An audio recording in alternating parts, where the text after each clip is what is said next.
शोभो साधु गुणे सदा सरड़ने जगते अनासक्त छो। शास्त्री जी गुरु योगी जी उभयनी कृपा तणु पात्र छो। धारी धर्म मधुरा समुद्र सरखा गंभीर ज्ञाने जछो। नारायण स्वरूप दास गुणिने स्नेहे जवंदो अहो। श्री स्वामीनारायण भगवान नी जय। अक्षर पुरुषोत्तम महाराज नी जय। गुणातीतानंद स्वामी महाराज नी जय। भगत जी महाराज नी जय। शास्त्री जी महाराज नी जय। योगी जी महाराज नी जय। प्रमुख स्वामी महाराज नी जय। BAPS शताब्दी महोत्सव नी जय। વચનામૃત ગ્રંથના આધારે આપણે ભગવાન સ્વામિનારાયણ અને આપણા ગુરુહરિ પ્રમુખ સ્વામી મહારાજના વ્યક્તિત્વમાં એક સામ્યતા એ વિષયક વાતો અત્યારે સમજી રહ્યા છીએ। એમાં આપણે ગઈકાલે એવી વાત સમજેલા કે શ્રીજી મહારાજ જેવા ભક્ત વત્સલ હતા એવા જ ભક્ત વત્સલ આપણા ગુરુહરિ પ્રમુખ સ્વામી મહારાજ પણ છે।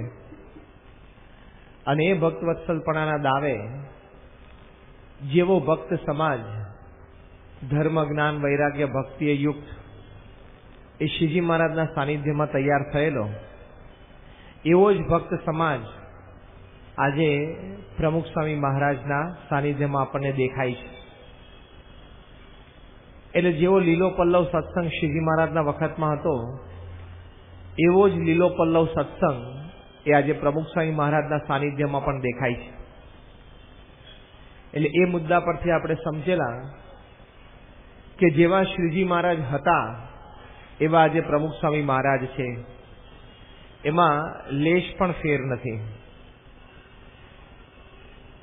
જેમ શ્રીજી મહારાજ ભક્ત વત્સલ હતા એમ શ્રીજી મહારાજ સંત વત્સલ પણ હતા।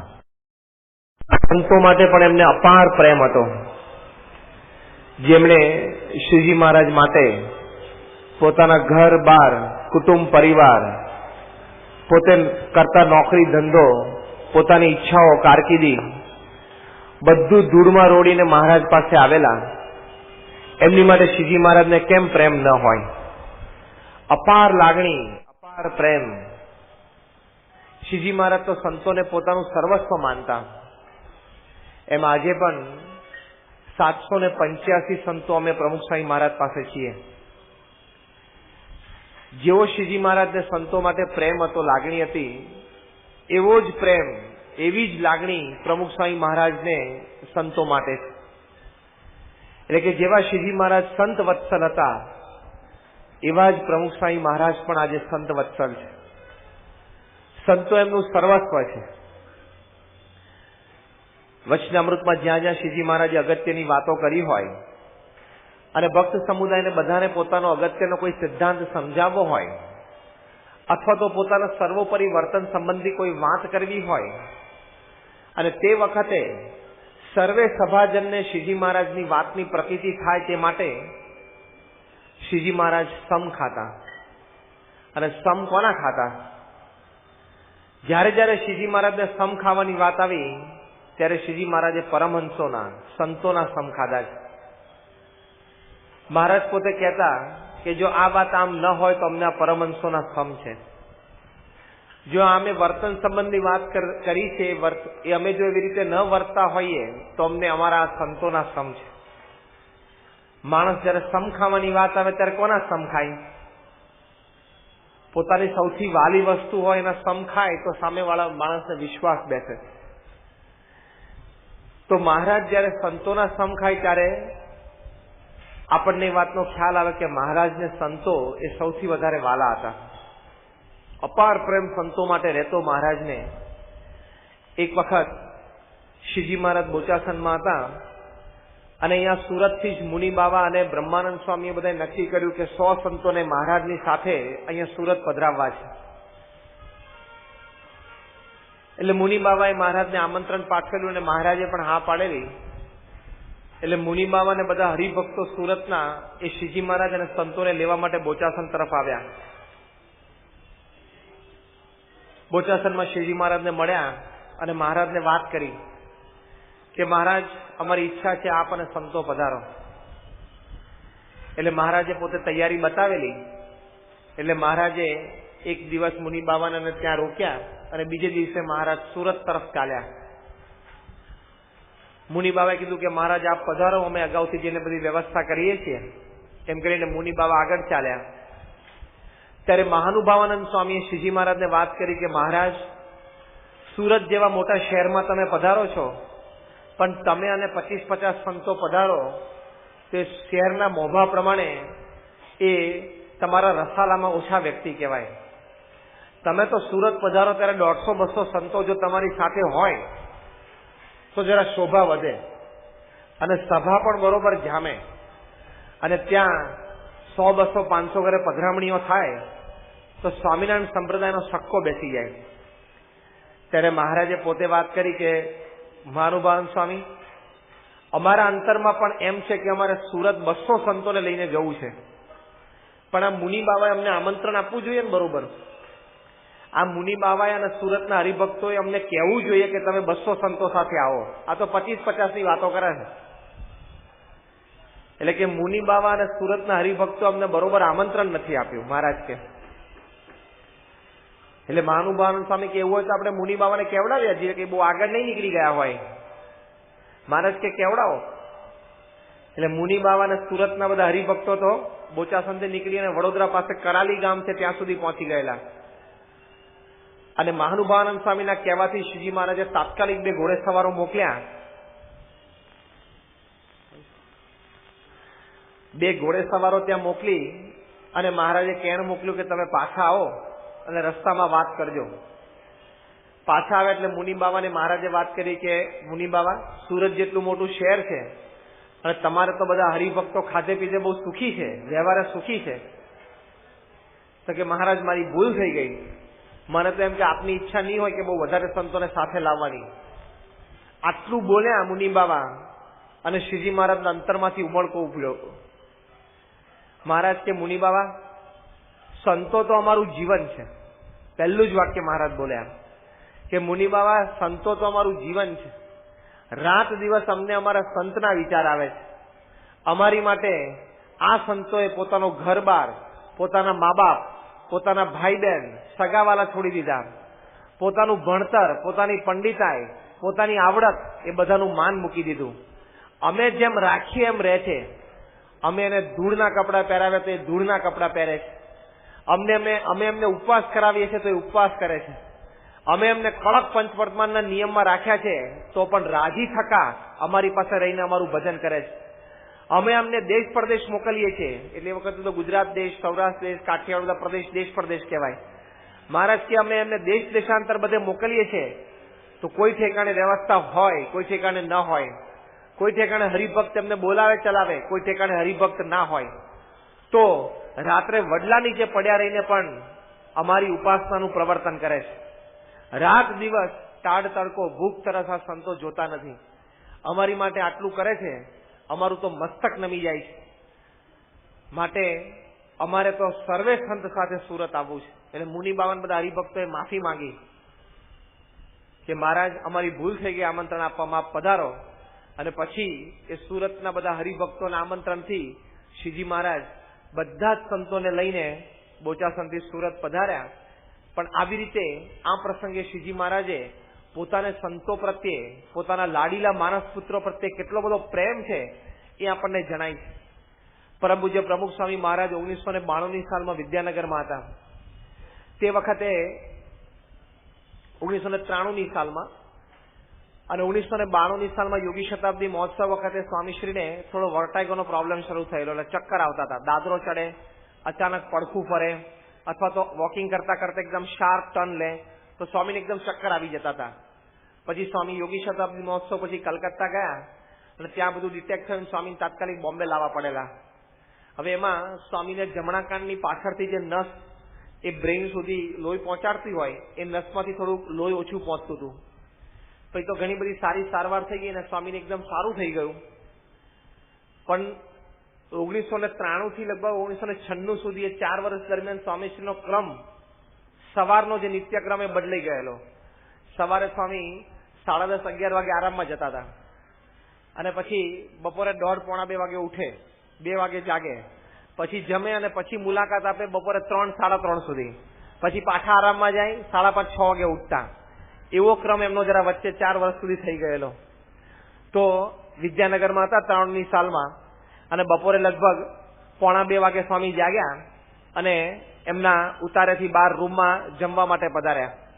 તો સ્વામી આમ બેઠા અને કૃષ્ણ વલ્લભ સ્વામીજી થાળ લઈને આવતા હતા. તે બધા સંતો સામે બેઠેલા અને સહેજે વાત શરૂ થઈ. એટલે ભગવતચરણ સ્વામીએ સ્વામીને કહ્યું કે કેમ આજે મોડા ઉઠ્યા? એટલે સ્વામી કે ક્યાં મોડા છીએ, જો ને ટાઈમ જ છે, રોજ 1:30, પોણા 2 ની વચ્ચે આવી જઈએ. તો કે ના, તો જરા પોણા 2 થઈ ગયા એટલે. સ્વામી કે તો 2-5 મિનિટ જરા આગુ પાછું થાય. એમ સાહજિક ઔપચારિક વાત શરૂ થઈ. એમાંથી વાત આગળ ચાલી તો ભગવતચરણ સ્વામી સ્વામીને પૂછ્યું કે તમને સ્વપ્ન આવે છે? આપણને જેમ રાત્રે બપોરે સૂતા હોય તો સ્વપ્ન આવે, એમ તમને સ્વપ્ન આવે? સ્વામી કે ના, એમ તો કોઈ દિવસ બહુ સ્વપ્ન આવતા નથી મને કે. એ ભગવતચરણ સ્વામી અને સંતોએ વાત કરી કે યોગીજી મહારાજ તો સપનાની બહુ વાતો કરતા અને સવાર ઉઠીને વાત કરે કે આજે તો અમને બહુ સપનું આવ્યું અને શાસ્ત્રીજી મહારાજ અમને આજ્ઞા કરી એટલે 2 બસ ભરીને હરિભક્તો ગોંડલ આવેલા બધાને રસોઈ કરીને જમાડી દીધા. આવા બધા સપના સેવાના અને ભક્તિના યોગી મહારાજને આવતા અને એનો કેફ એમને રહેતો, એનો આનંદ હતો એમને. અને સવારે ઉઠીને મંગળ પ્રવચનમાં આ બધી વાતો કરતા.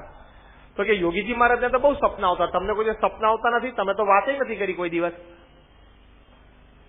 એટલે સ્વામી તો એકદમ ફેથફુલી, લોયલી, આમ પ્રામાણિકતાથી વાત કરી. સ્વામી કે મને કઈ બહુ આમ સપના નથી આવતા. એટલે ભગવતચરણ સ્વામી કે ના, કોક દિવસ તો આવતા હશે, સાવ ના આવે એવું નહીં કે. સ્વામી કે હા, કોક દિવસ આવતા હશે પણ મને કઈ બહુ યાદ નથી. પછી વાર્તાલાપ સહેજે આમ ઉભો રહી ગયો, પોઝ આવ્યો. 1-2 સેકન્ડના માન વાર્તાલાપ ઉભો રહ્યો છે. સ્વામી એકદમ અંતરના ભાવથી બોલ્યા.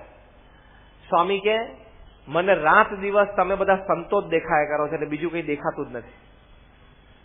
મને રાત દિવસ તમે બધા સંતો જ દેખાયા કરો છો. અને પછી એકદમ ભાવમાં આવીને બોલવા માંડ્યા. થાળ આવવાનો બાકી હતો.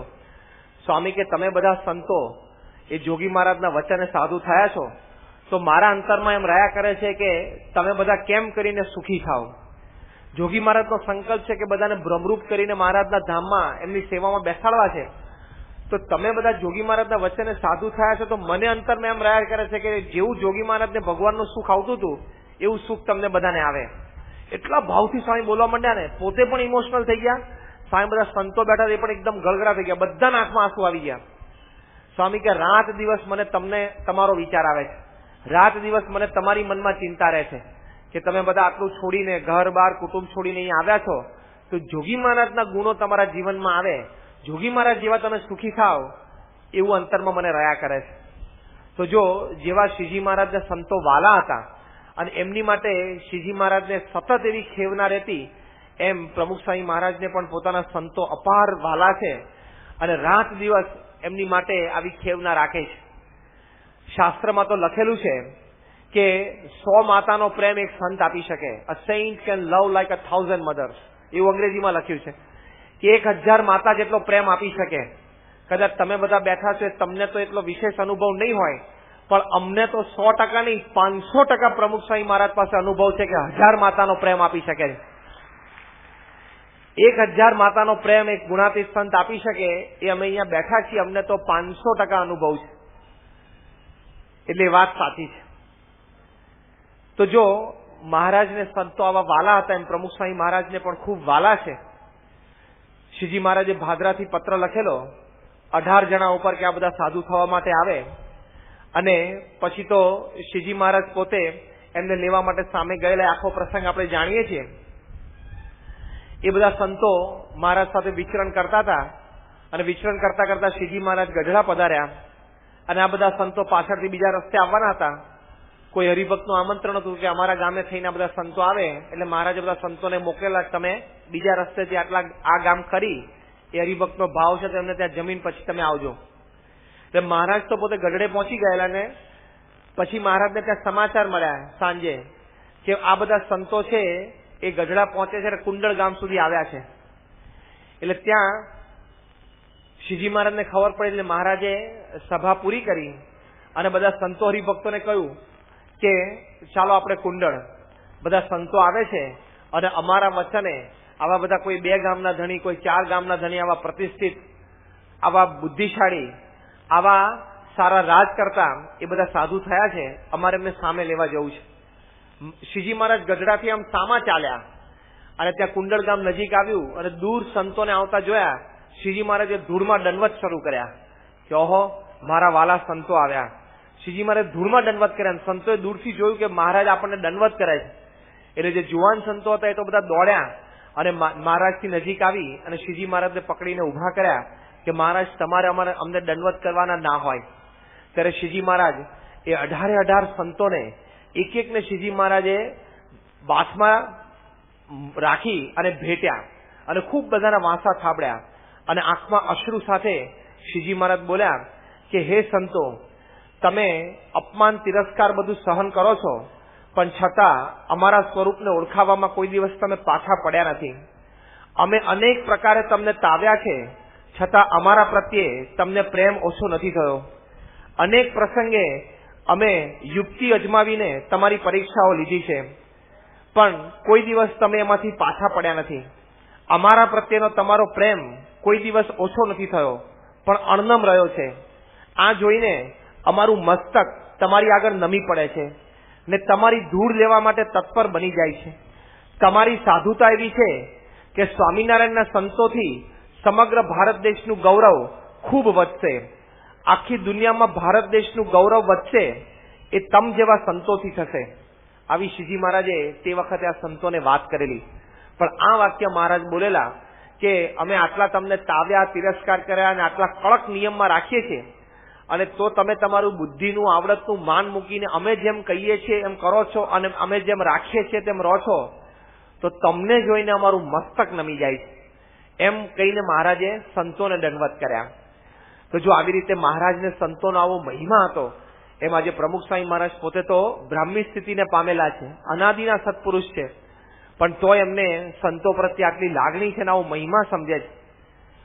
પરમ પૂજ્ય સ્વામીશ્રીની આજ્ઞાથી પૂજ્ય ઈશ્વરચરણ સ્વામી અને સંતો બધા 1986ની સાલમાં જે આપણે ગાંધીનગરમાં અક્ષરધામ બન્યું એ નિમિત્તે લગભગ દુનિયાના 13 દેશોમાં સારા બધા મોન્યુમેન્ટ, મ્યુઝિયમ્સ, એના ક્યુરેટર્સને બધાને મળવા માટે ગયેલા કે એમાંથી આપણને કંઈક સારા વિચારો મળે તો આપણે અક્ષરધામમાં એ બધા વિચારો મૂકી શકીએ. એ બધા સંતો 13 દેશની આ વિદેશ યાત્રા કરીને પાછા આવ્યા બોચાસનમાં. સ્વામી તે વખતે બોચાસનમાં હતા. સ્વામી રાહ જોઈને બેઠેલા કે આ સંતો બધા આવે છે. સ્વામી કે મને સમાચાર આપજો બધા સંતો મંદિરમાં આવી જાય. એટલે ઈશ્વરચરણ સ્વામી બધા સંતો મંદિરમાં આવ્યા અને ઉપર ઠાકોરજીના દર્શન કરવા માટે ગયા. તો સ્વામી પોતે પોતાના ઉતારામાંથી ઉભા થઈને બહાર આવ્યા. બોચાસનમાં આપણે દર્શન કર્યા હશે. સ્વામીનો ઉતારો છે, ત્યાં ઉપર મોટી લાંબી લોબી છે. તો લોબીમાં બહાર આવીને સ્વામી ઉભા રહ્યા અને જેવા આ બાજુના દાદરેથી સંતો ઉપર ચડ્યા અને સ્વામીએ ઈશ્વરચરણ સ્વામી અને સંતોને જોયા, પોતે દંડવત કરવા માંડ્યા. જેમ શ્રીજી મહારાજે કુંડળ ગામમાં ધૂળમાં દંડવત કરેલા સંતોને, એમ પ્રમુખ સ્વામી મહારાજે બોચાસનમાં નીચે જમીન ઉપર સંતોને દંડવત કર્યા. આ 1986ની સાલનો પ્રસંગ છે. પ્રમુખ સ્વામી મહારાજની ઉંમર એ વખતે 66 વર્ષની હતી. દૂરથી ઈશ્વરચરણ સ્વામી સંતો જોયા એટલે ઈશ્વર સ્વામી દોડ્યા. પછી બીજા સંતો આનંદ સ્વામી લોકો દોડ્યા અને સીધા સ્વામીને પકડીને બેઠા કરી દીધા કે સ્વામી તમારે કોઈ દિવસ આ દંડવત કરવાનો હોય નહીં. અમે તમારા શિષ્ય છીએ, તમે અમારા ગુરુ છો. આટલું બોલે પહેલા તો સ્વામી એક સંતોને મળ્યા. જેમ શ્રીજી મહારાજ બધા સંતોને ભેટેલા, 18 સંતોને ભેટ્યા હતા, એમ પ્રમુખ સ્વામી મહારાજ પણ દરેક સંતોને પ્રેમથી ભેટ્યા. એમના મસ્તક ઉપર હાથ મૂક્યા, ગાલ ઉપર, છાતી ઉપર બધે હાથ ફેરવ્યા અને સ્વામી કે તમે દેશ પરદેશમાં ફરીને આટલો દાખલો કરો છો. મહારાજનું આપણે સર્વોપરી ધામ અક્ષરધામ ત્યાં ગાંધીનગરમાં બનાવવું છે, એની માટે તમે આટલો બધો પુરુષાર્થ કરો છો, માટે અમને એમ થાય છે કે તમારી માટે શું કરી નાખીએ.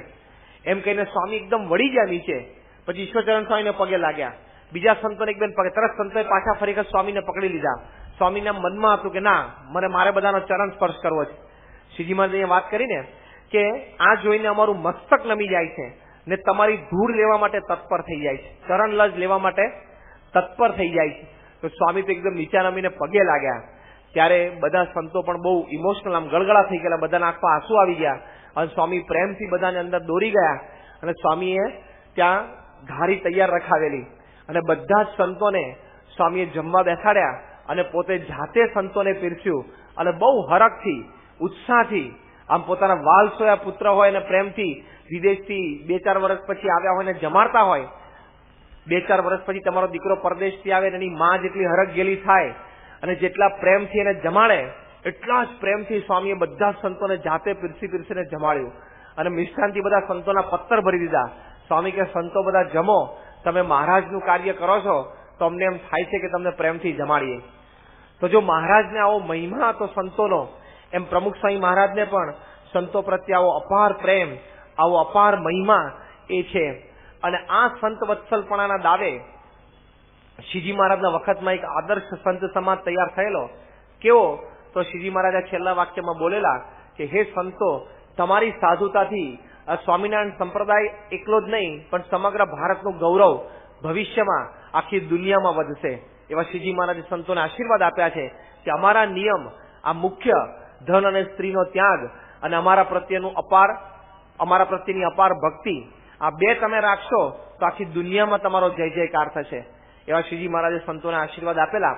એમ પ્રમુખ સ્વામી મહારાજના સંત વત્સલપણાના દાવે જેવો સંત સમાજ શ્રીજી મહારાજના વખતમાં હતો એવો જ સંત સમાજ આજે પ્રમુખ સ્વામી મહારાજના સાનિધ્યમાં દેખાય છે. કારણ કે જે શ્રીજી મહારાજ 500 પરમહંસોને મળેલા એ જ શ્રીજી મહારાજ અમને અત્યારે સાક્ષાત મળ્યા છે. એ જ સ્વરૂપ છે, એમાં રોમનો પણ ફેર નથી. જો મુક્તાનંદ સ્વામીએ એમને જયારે ખરેખરી પ્રતીતિ થઈ અને મહારાજના સ્વરૂપનું યથાર્થ જ્ઞાન થયું ત્યારે એમને જે પુરુષોત્તમપણાનો અનુભવ થયો, એમણે લખ્યું કે માઈ મેને પુરુષોત્તમ વર પાયો, કે ભગવાનનું સાક્ષાત પૂર્ણ પુરુષોત્તમ નારાયણ મને મળી ગયા. અને મુક્તાનંદ સ્વામીને કારણ શરીરના ભાવ બધા ટળી ગયા. એમને એવી પ્રાપ્તિ સમજાઈ ગઈ કે મારે તો સર્વોપરી વાત મળી ગઈ, મારે બીજી કોઈ અપેક્ષા નથી. પરમ પૂજ્ય ત્યાગવલ્લભ સ્વામીને આપણે દર્શન કર્યા છે બોચાસન મંદિરમાં. એ પોતે અત્યારે રહે છે અને સ્વામીશ્રીની આજ્ઞાથી આખા ખેડા જિલ્લામાં વિચરણ બધે કરે છે. પણ પરમ પૂજ્ય ત્યાગવલ્લભ સ્વામી 1985ની સાલમાં આનંદ સ્વરૂપ સ્વામી બધા સંતો ગાડીમાં સારંગપુરથી અમદાવાદ જતા હતા. રસ્તામાં આનંદ સ્વરૂપ સ્વામીએ સહેજે ત્યાગ સ્વામીને પૂછ્યું કે સ્વામી, આપણી સંસ્થામાં જયારે સેવા સંબંધી વાત થાય, પછી કાર્યકર્તાઓની સભા હોય, સ્વયંસેવકોની સભા હોય, કોઈ રવિવારની સભામાં કોઈ સંત સેવા સંબંધી વાત કરતા હોય, જયારે સેવા સંબંધી વાત આવે ત્યારે બધા જ કોઈ નાનો બાળક કાર્યકર હોય કે હરિભક્ત કે સંત હોય, બધા તમને એકવાર પ્રવચનમાં યાદ કરે કે ત્યાગ સ્વામીએ યોગીજી મહારાજની આજ્ઞાથી મુંબઈમાં રસોડાની સેવા કરી. એ પ્રસંગ સેવાના પ્રવચનમાં અવશ્ય કોઈ પણ યાદ કરે. એટલે કે તમે એવી અદભુત સેવા કરી છે. તો અમારે મનમાં એક પ્રશ્ન છે કે આ સેવા કરીમાં તમને શું લાભ થયો? ત્યારે ત્યાગવલ્લભ સ્વામી વાત કરી એકદમ આમ ભોળા હૃદય, આંખ બંધ કરીને એમની સ્ટાઇલ પ્રમાણે. એ કે જો મહારાજે મધ્યના 63માં વતનાવતમાં લખ્યું છે કે આપણા જીવમાં ખૂબ બળ આવે, આપણને સેવા કરવાનું વધારે મન થાય, આપણને ભક્તિ કરવાનું વધારે મન થાય, મહારાજનું ભજન કરવાનું વધારે મન થાય. એ બધી ત્યાગવલ્લભ સ્વામીએ વાત કરી. ગાડીમાં જતા હતા, સારંગપુરથી અમદાવાદ જતા વાત થઈ હતી. આનંદ સ્વરૂપ સ્વામી તો બહુ બુદ્ધિશાળી વિચક્ષણ સંત છે. એમને ત્યાગ સ્વામીને ફરી વખત કહ્યું કે સ્વામી, બરાબર છે તમે જે વાત કરો છો તો મહારાજના શબ્દો છે ને એ અનુભવ તમને થયો જ હશે, પણ જે તમને અત્યારે અનુભવ થાય છે એ તમે તમારા શબ્દોમાં કહો.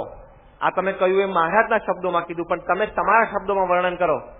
ત્યારે ત્યાગવલ્લભ સ્વામી એકદમ આમ આંખ બંધ કરી એકદમ શુદ્ધ ભાવે બોલ્યા કે આનંદ સ્વામી, જોગી મહારાજ અને પ્રમુખ સ્વામીની કૃપાથી આ સેવા મેં કરી તો મને અંતરમાં પંચ વિષયના સંકલ્પ જ નથી થતા. આ કેટલી મોટી વાત કહેવાય. 1985ની સાલનો આ પ્રસંગ છે કે મને અંતરમાં કોઈ પંચ વિષય સંબંધી સંકલ્પ જ નથી થતો, ઘાટ જ નથી થતો. તો જો મહારાજના વખતમાં મુક્તાનંદ સ્વામીની એવા મોટા સંતો હતા જેમને એવી પ્રાપ્તિ સમજાઈ ગયેલી, મહારાજના સ્વરૂપનું જ્ઞાન થયેલું, એમ આજે પણ એવા સંતો છે જેમને એવી પ્રાપ્તિ થઈ છે અને એવી સ્થિતિ થઈ છે એ આપણને સાક્ષાત દેખાય છે. એટલે જેવો ભક્ત સમાજ ગઈકાલે આપણે જોયેલું એ મહારાજના અને સ્વામીના ભક્ત વત્સલપણાના દાવે તૈયાર થયેલો, એમ આજે મહારાજ અને પ્રમુખ સ્વામી મહારાજના સંત વત્સલપણાના દાવે એવો સંત સમાજ પણ આજે તૈયાર થયેલો આપણને દેખાય છે. મહારાજના વખતમાં સંતોને અંદર એકબીજાને કેટલો બધો મહિમા હતો, એકબીજા પ્રત્યે કેટલો અપાર પ્રેમ હતો. એક વખત નિત્યાનંદ સ્વામી ઉમરેઠ પધાર્યા. પોતે તો બહુ વિદ્વાન અને ઉમરેઠના બ્રાહ્મણો જે બધા સભામાં બેસતા એ પણ બધા ખૂબ વિદ્વાન અને શાસ્ત્રની બધી ભારે ભારે વાતો થાય અને પરસ્પર બધી ચર્ચા પણ થાય અને ચાલુ સભાએ બધી પ્રશ્નોત્તરી પણ ચાલે ઉમરેઠમાં. તો નિત્યાનંદ સ્વામી પોતે તો જબરજસ્ત વિદ્વાન, એટલે બધા પ્રશ્નોનો ઉત્તર પણ સારી રીતે કરી દે. નિત્યાનંદ સ્વામી 1 મહિનો ઉમરેઠમાં રહ્યા. 1 મહિના પછી પારાયણ ને કથા બધો પ્રસંગ પૂરો થયો. પછી ત્યાંથી ઉમરેઠમાંથી સ્વામી નીકળવાના હતા. એ વખતે બધા હરિભક્તો પાદર સુધી નિત્યાનંદ સ્વામીને વળાવવા માટે ગયા. ત્યારે બધા હરિભક્તોએ કોઈએ વાત કરી નિત્યાનંદ સ્વામીને કે સ્વામી તમે અહીંયા આવ્યા તો આ વખતે હરિભક્તોને બહુ સમાસ થયો, બહુ સારી કથા વાર્તા થઈ. એમાંથી બીજા એક હરિભક્ત એવું બોલ્યા કે સ્વામી ગયા વર્ષે છે ને મુક્તાનંદ સ્વામી અહીંયા આવેલા અને મુક્તાનંદ સ્વામીની કથા વાર્તાથી પણ બહુ સમાસ થયેલો. આટલું બોલ્યા અને નિત્યાનંદ સ્વામી એકદમ ભાવમાં આવી ગયા.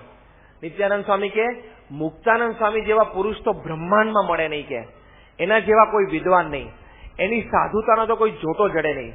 અને મહારાજના પણ ગુરુભાઈ કહેવાય, મહારાજને પણ એમને અપાર આદર હતો.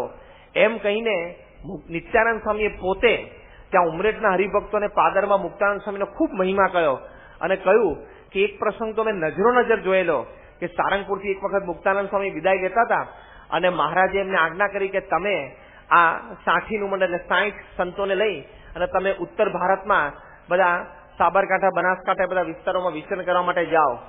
અને ગયા મહારાજની આજ્ઞા લઈને ચરણ સ્પર્શ કરીને. મહારાજને એમ થયું કે મુક્તાનંદ સ્વામી જેવા મોટા સંતને આપણે વિદાય આપીએ તો આપણે પાદર સુધી જવું જોઈએ. મહારાજ પોતે સભામાંથી ઉભા થઈને મુક્તાનંદ સ્વામીને સારંગપુરમાં હોળીદાર સુધી વળાવવા માટે આવેલા અને ત્યાં મુક્તાનંદ સ્વામીને વિદાય કરતા પહેલા મહારાજે પોતે મુક્તાનંદ સ્વામીના લલાટ ઉપર ચંદનની અર્ચા કરી. મુક્તાનંદ સ્વામી કે મહારાજ આપને આમ ના હોય. મહારાજ કે મુક્તાનંદ સ્વામી તમ જેવા સંત છે, આવી સાધુતા અને તમને તો ગાદીનો અધિકાર હતો, છતાં અમારા માટે તમે બધું જ માન મૂકી દીધું. તમારી ગાદીનો હક, કારણ કે રામાનંદ સ્વામીના મુખ્ય શિષ્ય હતા, તમે હક મૂકી દીધો. એટલું જ નહીં, અમારી આજ્ઞામાં તમે સારધાર વર્તો છો, માટે તમારે જેવા આજ્ઞા પાડનારા આખા બ્રહ્માંડમાં અમે કોઈ બીજાને જોતા નથી. આવા શબ્દો શ્રીજી મહારાજે વાપરેલા. નિત્યાનંદ સ્વામી ઉમરેઠના હરિભક્તોને કહ્યું કે આ પ્રસંગ મેં નજર જોયેલો છે. અને પછી શ્રીજી મહારાજે મુક્તાનંદ સ્વામીને ઉભા રાખી અને મુક્તાનંદ સ્વામીની 5 પ્રદક્ષિણા ફરી. મુક્તાનંદ સ્વામીની 5 પ્રદક્ષિણા શ્રીજી મહારાજ ફર્યા અને પછી મુક્તાનંદ સ્વામીને ત્યાંથી વિદાય આપી. મુક્તાનંદ સ્વામી તો તરત શ્રીજી મહારાજ ગોળ ફર્યા એટલે 5 દંડવત એ મહારાજને કરીને ત્યાંથી નીકળ્યા. પણ આવી રીતે નિત્યાનંદ સ્વામીએ એ ઉમરેઠના હરિભક્તોને બધાને મુક્તાનંદ સ્વામીનો ખૂબ મહિમા કહેલો. એટલે આવી રીતે મહારાજના વખતમાં આવા સંતો એમને એકબીજા પ્રત્યે આવો અપાર આદર હતો, અપાર પ્રેમ હતો, અપાર મહિમા હતો. હમણાં થોડા વર્ષો પહેલા વિદ્યાનગરમાં ત્યાં સત્સંગ સભાઓ અને સંત શિબિર ને બધુંનું આયોજન થયેલું. ત્યાં સ્વામીશ્રી પણ ઘણા દિવસો સુધી રોકાયેલા અને તે વખતે ડોક્ટર સ્વામી સભામાં કથા કરતા હતા. અને આપણે તો બધા ડોક્ટર સ્વામીને સાંભળ્યા છે. એ તો જયારે એના ફૂલ ફોર્સમાં હોય ત્યારે તડાકા અને ભડાકા અને AK-56 ચાલતી હોય સભામાં, એવું AK-56ની જેમ એમનું ફાયરિંગ ચાલુ હોય. ખૂબ ઉત્સાહથી, ખૂબ ઉમંગથી બધી વાતો કરતા હોય છે. કારણ કે જે વાત એમને એકવાર સમજાઈ ગઈ છે. સ્વામી અનેક વખત બોલ્યા. સ્વામી કે આ ડોક્ટર સ્વામી, મહંત સ્વામી, બધા મોટેરા સંતો, વિવેક સાગર સ્વામી બધા બોલે છે, એ જોગી મહારાજ એમનામાં રહીને બોલે છે. આ બધા સંતોએ જોગી મહારાજનો સમાગમ કર્યો છે, જોગી મહારાજને એવા રાજી કર્યા છે, તો આ જોગી મહારાજના જ શબ્દો છે. એમની રુચિ, એમના સિદ્ધાંત પ્રમાણે જ આ બધી વાતો થાય છે. એવું ઘણી વખત સ્વામી કહેતા હોય છે આપણા આવા વડીલ મોટા સદગુરુ સંતો માટે. તો ડોક્ટર સ્વામી આમ વાત કરતા હતા સભામાં, તો સ્વામી આમ એમની સામે એક ધારું જોઈ રહેલા અને સ્વામીના હાથમાં માળા અટકી ગઈ. માળા ફેરવતા હતા તો બાપાના હાથમાં માળા અટકી ગઈ. એટલા બધા સ્વામી આમ તલ્લીન થઈ ગયા હતા, તો આંખનો આમ પલકારો પણ નહોતો આવતો સ્વામીને.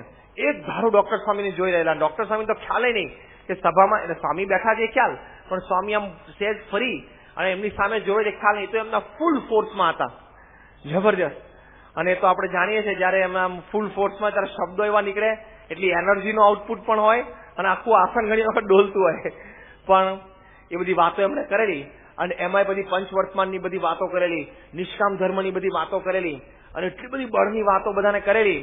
અને પછી સભાપતિ ત્યારે વિવેક સાગર સ્વામી એમની રૂમમાં બેઠેલા વચ્ચેના રિસેસમાં અને બધા સંતો આજુબાજુ 5, 10, 15 ગોઠવાયેલા સાહજિક વાતો ચાલતી હતી. અને કોઈ વાત કરી કે આજે ડોક્ટર સ્વામીએ તો જબરજસ્ત વાતો કરી. આટલું બોલ્યા અને વિવેક સાગર સ્વામી તરત વાત ઉપાડી. વિવેક સાગર સ્વામી કે અત્યારે અખિલ સ્વામિનારાયણ સંપ્રદાયમાં ડોક્ટર સ્વામી જેવો વાત કરવાનો ઉત્સાહ હું બીજા કોઈમાં જોતો નથી. અખિલ સ્વામિનારાયણ સંપ્રદાયમાં ડોક્ટર સ્વામી જેવી કોઈ વાતો કરનારો બીજો હું અત્યારે જોતો નથી કે આટલા ઉત્સાહથી વાતો થાય નહીં કે અંતરમાં જીવમાં વાત બેઠી હોય ને તો જ આટલી વાતો નીકળે. દિવસમાં 4 સભાઓ કરવી, આજ 74 વર્ષની ઉંમરે 4 ગામો રોજના ફરવું, આજે પણ એમનો વિચરણનો કાર્યક્રમ એવો હોય છે. સ્વામી એટલે વિવેકસાગર સ્વામી ખૂબ બધો મહિમા ડોક્ટર સ્વામીનો કહેવા માંડ્યો અને પછી એમને કહ્યું કે બીજાથી તો આ બધી વાતો કરતા એટલે કે પંચવર્તમાનની આવી દ્રઢતાની વાતો કરતા જીભ ઉપડે નહીં કે ખબર છે. અને એમાંય બધા સંતો હરિભક્તો બધા સામે સંતો બેઠા હોય વખતે તો જીભ ઉપડે નહીં અને બીજાથી તો આવી વાતો થાય નહીં. પણ આ ડોક્ટર સ્વામી કરે છે એટલે ખૂબ બધી મહિમાની વાતો એમણે કરેલી. તો જો આજે પણ આપણા સંપ્રદાયમાં આવા વડીલ મોટા સંતોને એકબીજા પ્રત્યે આવો અપાર આદર અપાર મહિમા છે, તો જેમ ઉમરેઠના હરિભક્તોને નિત્યાનંદ સ્વામીએ મુક્તાનંદ સ્વામીનો ખૂબ મહિમા કહેલો, એમ પૂજ્ય વિવેકસાગર સ્વામીએ પણ આવા એક પ્રસંગે પરમ પૂજ્ય ડોક્ટર સ્વામીનો પણ આટલો મહિમા કહેલો. તો જો કહેવાનું શું કે જેમ આપણે ગઈકાલે સમજેલા કે મહારાજ અને આજે પ્રમુખ સ્વામી મહારાજના ભક્ત વત્સલપણાના દાવે એવો ભક્ત સમાજ તૈયાર થયેલો, એમ આજે પણ મહારાજના વખતમાં એમના સંત વત્સલપણાના દાવે જેવો સંત સમાજ તૈયાર થયેલો, એવો જ સંત સમાજ આજે પ્રમુખ સ્વામી મહારાજના સાનિધ્યમાં પણ એ એમના સંત વત્સલપણાના દાવે થયેલો છે. આમાં તો ઘણા બધા પેટા વિભાગ છે, પણ આપણે તો આ ટૂંકી પારાયણ છે, કારણ કે આ પારાયણ તો બધી 5 દિવસ માટે ટૂંકી પડે એવી છે.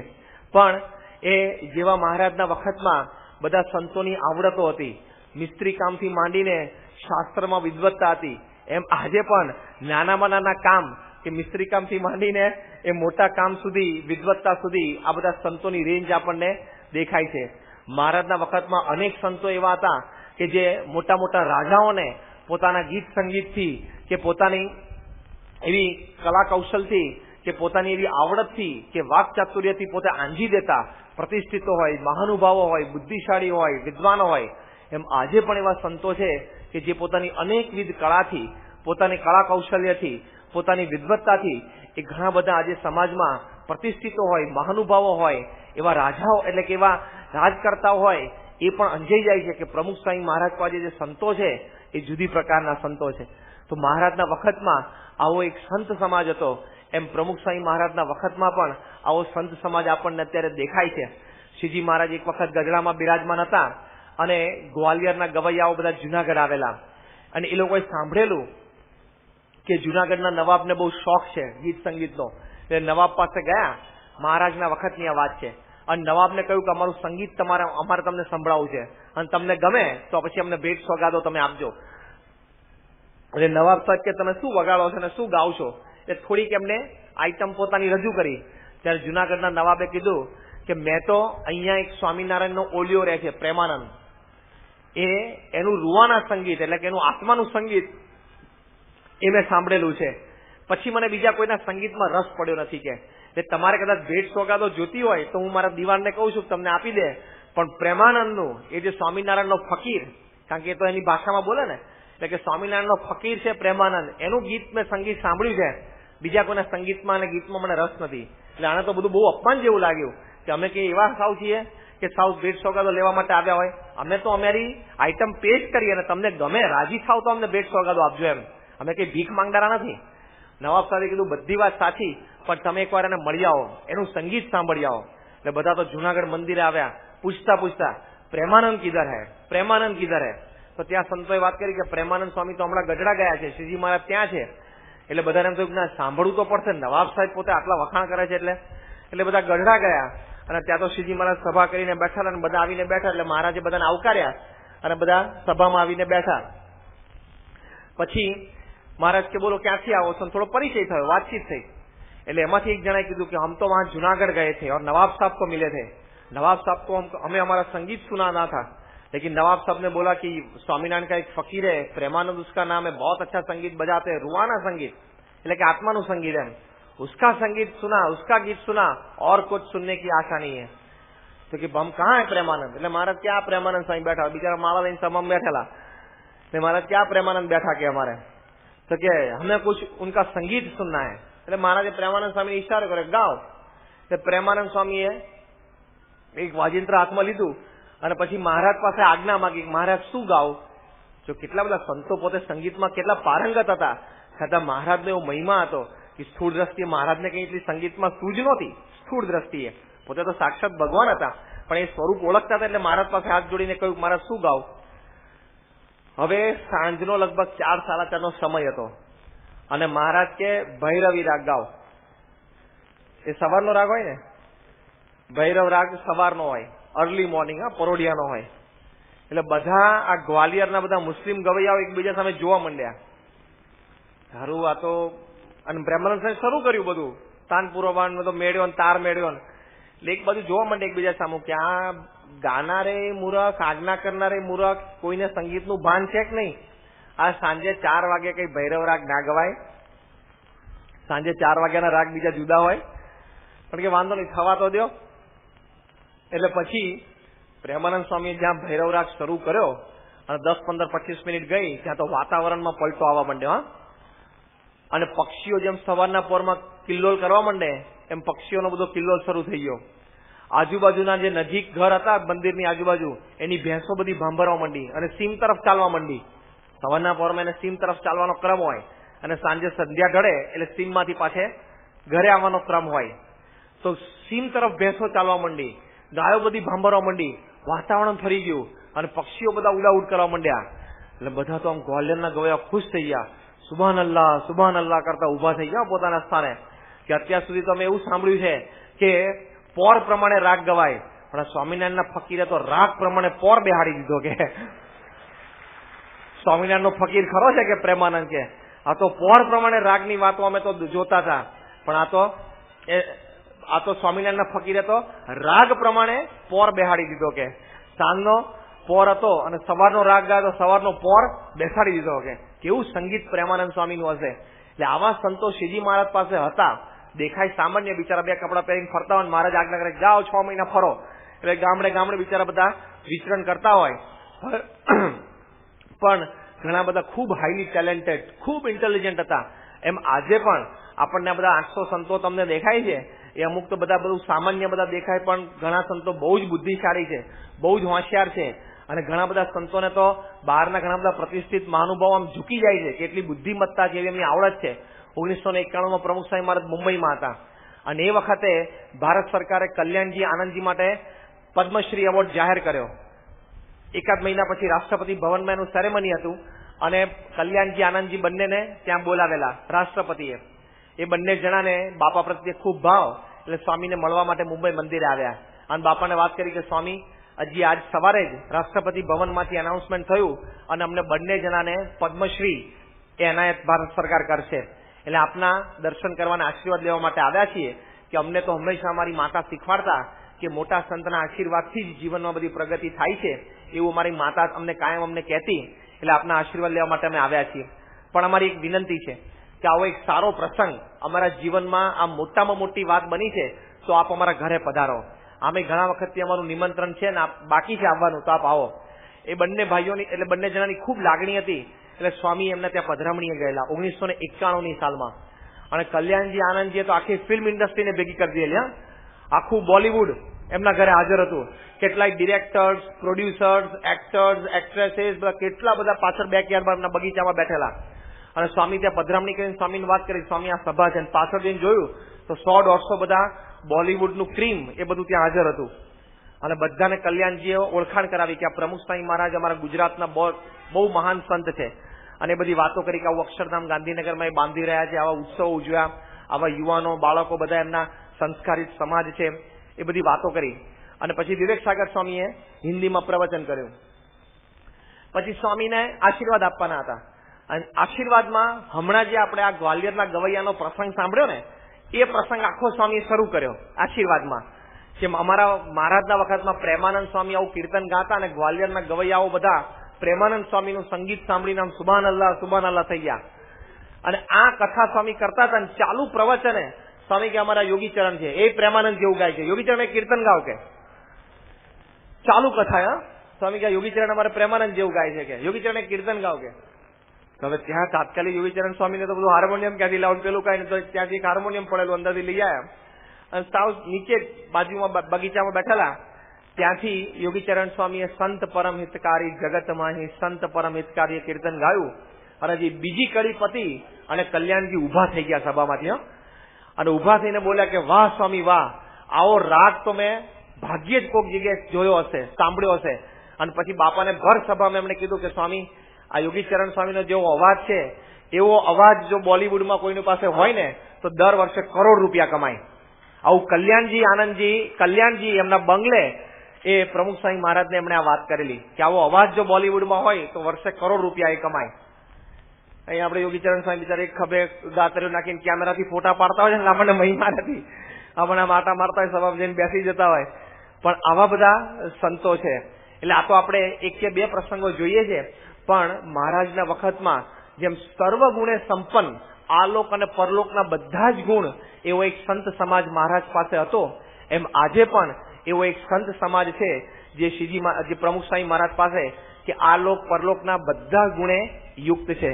તો જેવા શ્રીજી મહારાજ હતા એવા જ આજે પ્રમુખ સ્વામી મહારાજ આપણને દેખાય છે.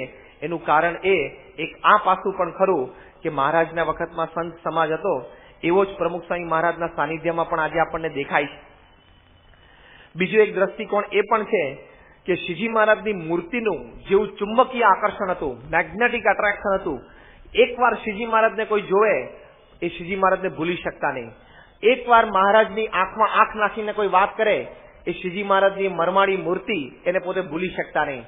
એકવાર શ્રીજી મહારાજનો કોઈ એને સ્પર્શ લીધો હોય, મહારાજે માથે હાથ મૂક્યો હોય અથવા શ્રીજી મહારાજનો ચરણ સ્પર્શ કર્યો હોય, એ સ્પર્શને કોઈ ભૂલી શકતું નહીં. એમ આજે પણ પ્રમુખ સ્વામી મહારાજની મૂર્તિમાં એવું દૈવત છે. પ્રમુખ સ્વામી મહારાજની મૂર્તિનું પણ એટલું ચુંબકીય આકર્ષણ છે, મેગ્નેટિક એટ્રેક્શન, કે એકવાર કોઈ પ્રમુખ સ્વામી મહારાજને નજીકથી મળે, એકવાર એમની આંખમાં આંખ નાખીને વાત કરે, એકવાર પ્રમુખ સ્વામી મહારાજનો સ્પર્શ થાય, એ જિંદગીમાં કોઈ દિવસ પ્રમુખ સ્વામીને ભૂલી શકતા નથી. એટલે મહારાજની મૂર્તિનું જેવું આકર્ષણ હતું એમની હયાતીમાં, એવું આજે પ્રમુખ સ્વામી મહારાજનું સાક્ષાત આકર્ષણ આજે આપણને વ્યાપક સમાજમાં, દેશમાં અને પરદેશમાં, નાના માણસથી માંડીને મોટા માણસ સુધી, ગરીબથી માંડીને તવંગર સુધી, અભણથી માંડીને ભણેલા સુધી આપણને દેખાય છે. એટલે એક એવું પાસું છે એની પરથી ખબર પડે કે શ્રીજી મહારાજ સાક્ષાત એમનામાં રહ્યા છે. નહીં તો ભગવાનની મૂર્તિ જયારે પૃથ્વી ઉપર પ્રગટ હોય અને એનું જેવું આકર્ષણ સમાજમાં દેખાય એવું બીજા કોઈનું હોય નહીં. પણ પ્રમુખ સ્વામી મહારાજનું આજે આપણને એવું દેખાય છે. શ્રીજી મહારાજ એક વખત ગઢડા ગામમાં બિરાજમાન હતા અને ત્યાં ધાંગધ્રા ગામનો એક બ્રાહ્મણ ભવાની શંકર બહુ ભણેલો હતો, વિદ્વાન હતો, એ ત્યાં વળી આવી ચડ્યો. હવે પ્રસંગ એવો બનેલો કે ભવાની શંકરના દીકરીના લગ્ન હતા, એટલે ભાવનગરે ઘરેણા ખરીદવા માટે જતા હતા, ખરીદી કરવા માટે. અને એમને જયારે ધાંગધ્રા ગામના પાદરમાંથી પસાર થતા હતા ત્યારે કોઈ પટેલ ખેડૂત સત્સંગી એમને મળી ગયા અને એક ગામમાં, નાના ગામમાં બધા ભેગા રહેતા એટલે ઓળખતા હોય. એટલે કે ભવાની શંકર ક્યાં ચાલ્યા? એટલે કે ભાવનગર આ દીકરીનું લગ્ન છે તો ખરીદી કરવા જઉં છું. તો કે તમે ભાવનગર જાઓ છો તો વચ્ચે ગઢડે શ્રીજી મહારાજ, અમારા ઈષ્ટદેવ ભગવાન સ્વામિનારાયણ છે, એને અમારા જયસ્વાણ કહેતા જજો. કે ત્યારે ભવાની શંકરે પૂછ્યું કે બધા બેઠાની વચ્ચે હું સ્વામિનારાયણને ઓળખું કેવી રીતે? કે કારણ કે એને તો કોઈ જોયેલા જ નહીં. એટલે આ પટેલ જે ખેડૂત હતા એને કહ્યું કે તમારે ઓળખવા માટે પ્રયત્ન કરવો નહીં પડે. જેમ 1000 તારા ઉગ્યા હોય પણ વચ્ચે એક ચંદ્ર જુદો તરી આવે છે, એમ 1000 માણસની વચ્ચે સ્વામિનારાયણ ઉભા હશે તો એ સ્વામિનારાયણ પરખાઈ જશે. પણ અમારા વતી દર્શન દંડવત કરજો અને અમારા સગડા ધાંગધ્રા ગામના બધા હરિભક્તોના જય સ્વામિનારાયણ મહારાજને પાઠવજો. એટલે કે ભવાની શંકરે કીધું ભલે. અને ભવાની શંકર તો ચાલ્યો અને મનમાં એમ કે આ સ્વામિનારાયણના લોકો આટલા વખાણ કરે છે અને સ્વામિનારાયણની મૂર્તિનું આટલું આકર્ષણ છે, એ જોવા તો દે સ્વામિનારાયણ કેવા લાગે છે. એટલે એમ મનમાં ચિંતન કરતો કરતો તો ગઢડા ગામ પહોંચ્યો અને ત્યાં કોઈને પૂછ્યું સ્વામિનારાયણ ક્યાં? તો કે એ બેઠા દાદા ખાચરના દરબારમાં, જાઓ કે છે. ભવાની શંકર તો ત્યાં અહીં ચડ્યા અને તે વખતે શ્રીજી મહારાજ ત્યાં દાદા ખાચરના દરબારમાં ત્યાં ચોકમાં સભા કરીને બેઠેલા અને મહારાજ કથા વાર્તા કરતા હતા. અને આમ સભાની પાછળ ત્યાંથી ભવાની શંકર આવ્યા અને આમ જોઈ રહ્યા શ્રીજી મહારાજની મૂર્તિ સામું. અને મહારાજને આમ જોઈ રહ્યા, તેની આંખ પોળી થઈ ગઈ, પલકારો મારી ના શકે, મોઢું પોળું થઈ ગયું, જીભ બહાર નીકળી ગઈ અને આમ જોઈ જ રહ્યા મહારાજની સામે. અને મહારાજ તો પોતે અંતર્યામી, સભામાં વાત કરતા કરતા 2-4 વખત એમની સામું પણ આમ જોયું. અને ભવાની શંકર તો મહારાજની મૂર્તિ જોઈ અને એટલા બધા આકર્ષાઈ ગયા અને અંતરથી શબ્દો નીકળી ગયા, સ્વામિનારાયણ રૂપાળા બહુ. અંતરથી શબ્દો નીકળી ગયા, સ્વામિનારાયણ રૂપાળા બહુ છે કે. અને પછી એને તો મોડું થતું એટલે ત્યાંથી આમ નમસ્કાર કરીને નીકળી ગયો. પણ રસ્તામાં ભાવનગર જતા જતા મનમાં બોલે, સ્વામિનારાયણ રૂપાળા બહુ, સ્વામિનારાયણ રૂપાળા બહુ. તે ભાવનગર જઈને ખરીદી કરીને પાછો ધાંગધ્રા પહોંચ્યો ને તો ઘરમાં બોલે, દિવસમાં 25 વખત બોલે, અમથા બેઠા બેઠા, ખાતા ખાતા, સુતા સુતા, નાતા નાતા બોલે, સ્વામિનારાયણ રૂપાળા બહુ, સ્વામિનારાયણ રૂપાળા બહુ. કારણ કે પેલી મૂર્તિ ઘૂસી ગઈ હતી અંતરમાં. હારું સ્વામિનારાયણનું મુખારવિંદ યાદ આવે છે, સ્વામિનારાયણ રૂપાળા બહુ. તેના પત્ની, એના દીકરા દીકરી બધા પૂછે કે શું બોલો છો તમે? સ્વામિનારાયણ રૂપાળા બહુ કે, સ્વામિનારાયણ રૂપાળા બહુ. એને ચોંટી ગયું બરોબર મનમાં. અને પછી તો ગામમાં કોક મળે ને એને વાત કરે, સ્વામિનારાયણ જોવા જેવા છે કે, સ્વામિનારાયણ રૂપાળા બહુ કે. સત્સંગી કરતા એને તો બરાબર મૂર્તિ ચોંટી ગયેલી. તો જે મળે ને એને વાત કરે. લગ્નના દિવસે એના વેવાઈને વાત કરી, સ્વામિનારાયણ જોવા જેવા છે, સ્વામિનારાયણ રૂપાળા બહુ કે.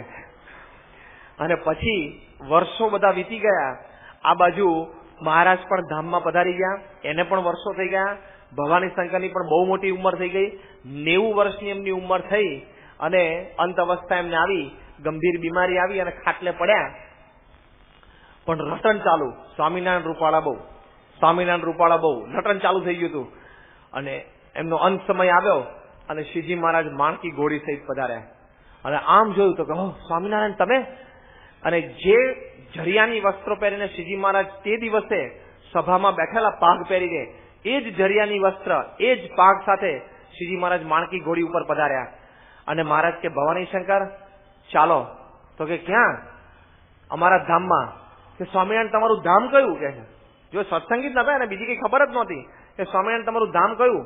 તો કે અમારું ધામ અક્ષરધામ, સર્વેથી પર છે, ચાલો અમે તમને લેવા આવ્યા. પણ કે હું તો તમારો સત્સંગી નથી, કે મેં તો તમારી કંઠી નથી પહેરી, તમારો કોઈ નિયમ નથી પાડ્યા. મહારાજ કે ભલે, પણ તમે આખી જિંદગી અમારું રટણ કર્યું છે ને. હા હો, તમે રૂપાળા બહુ કે. મહારાજ કે ચલો ત્યારે લઈ ગયા મહારાજ એને અક્ષરધામમાં. કારણ કે આખી જિંદગી એને મહારાજની મૂર્તિનું રટણ થયેલું. સત્સંગી નહીં, કંઠી નથી પહેરી, કોઈ નિયમ વિશે સ્વામિનારાયણ નતા પાડતા. કદાચ બ્રાહ્મણ હશે, કદાચ થોડાક સાત્વિક હશે અને વિદ્વાન હશે, પણ બીજી કોઈ વાત નહીં. મહારાજ કે પણ અમારી મૂર્તિનું ચિંતન તમે આખી જિંદગી કર્યું છે અને પેલું શું બોલો છો કે સ્વામિનારાયણ રૂપાળા બહુ. મહારાજ કે ચાલ ત્યારે. અને પછી મહારાજ એમને ધામમાં લઈ ગયા. પણ એક વાર શ્રીજી મહારાજનું મુખારવિંદ જોયું, એ ભવાની શંકર ભૂલી શક્યા નહીં.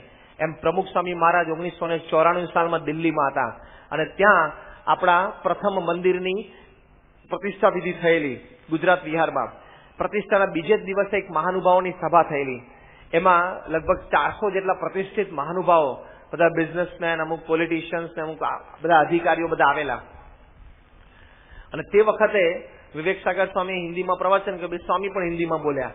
આ પ્રમુખ સ્વામી મહારાજ હિન્દીમાં બોલે છે એટલે ઘણી વખત આપણને ખબર છે ને કેવું બોલે છે.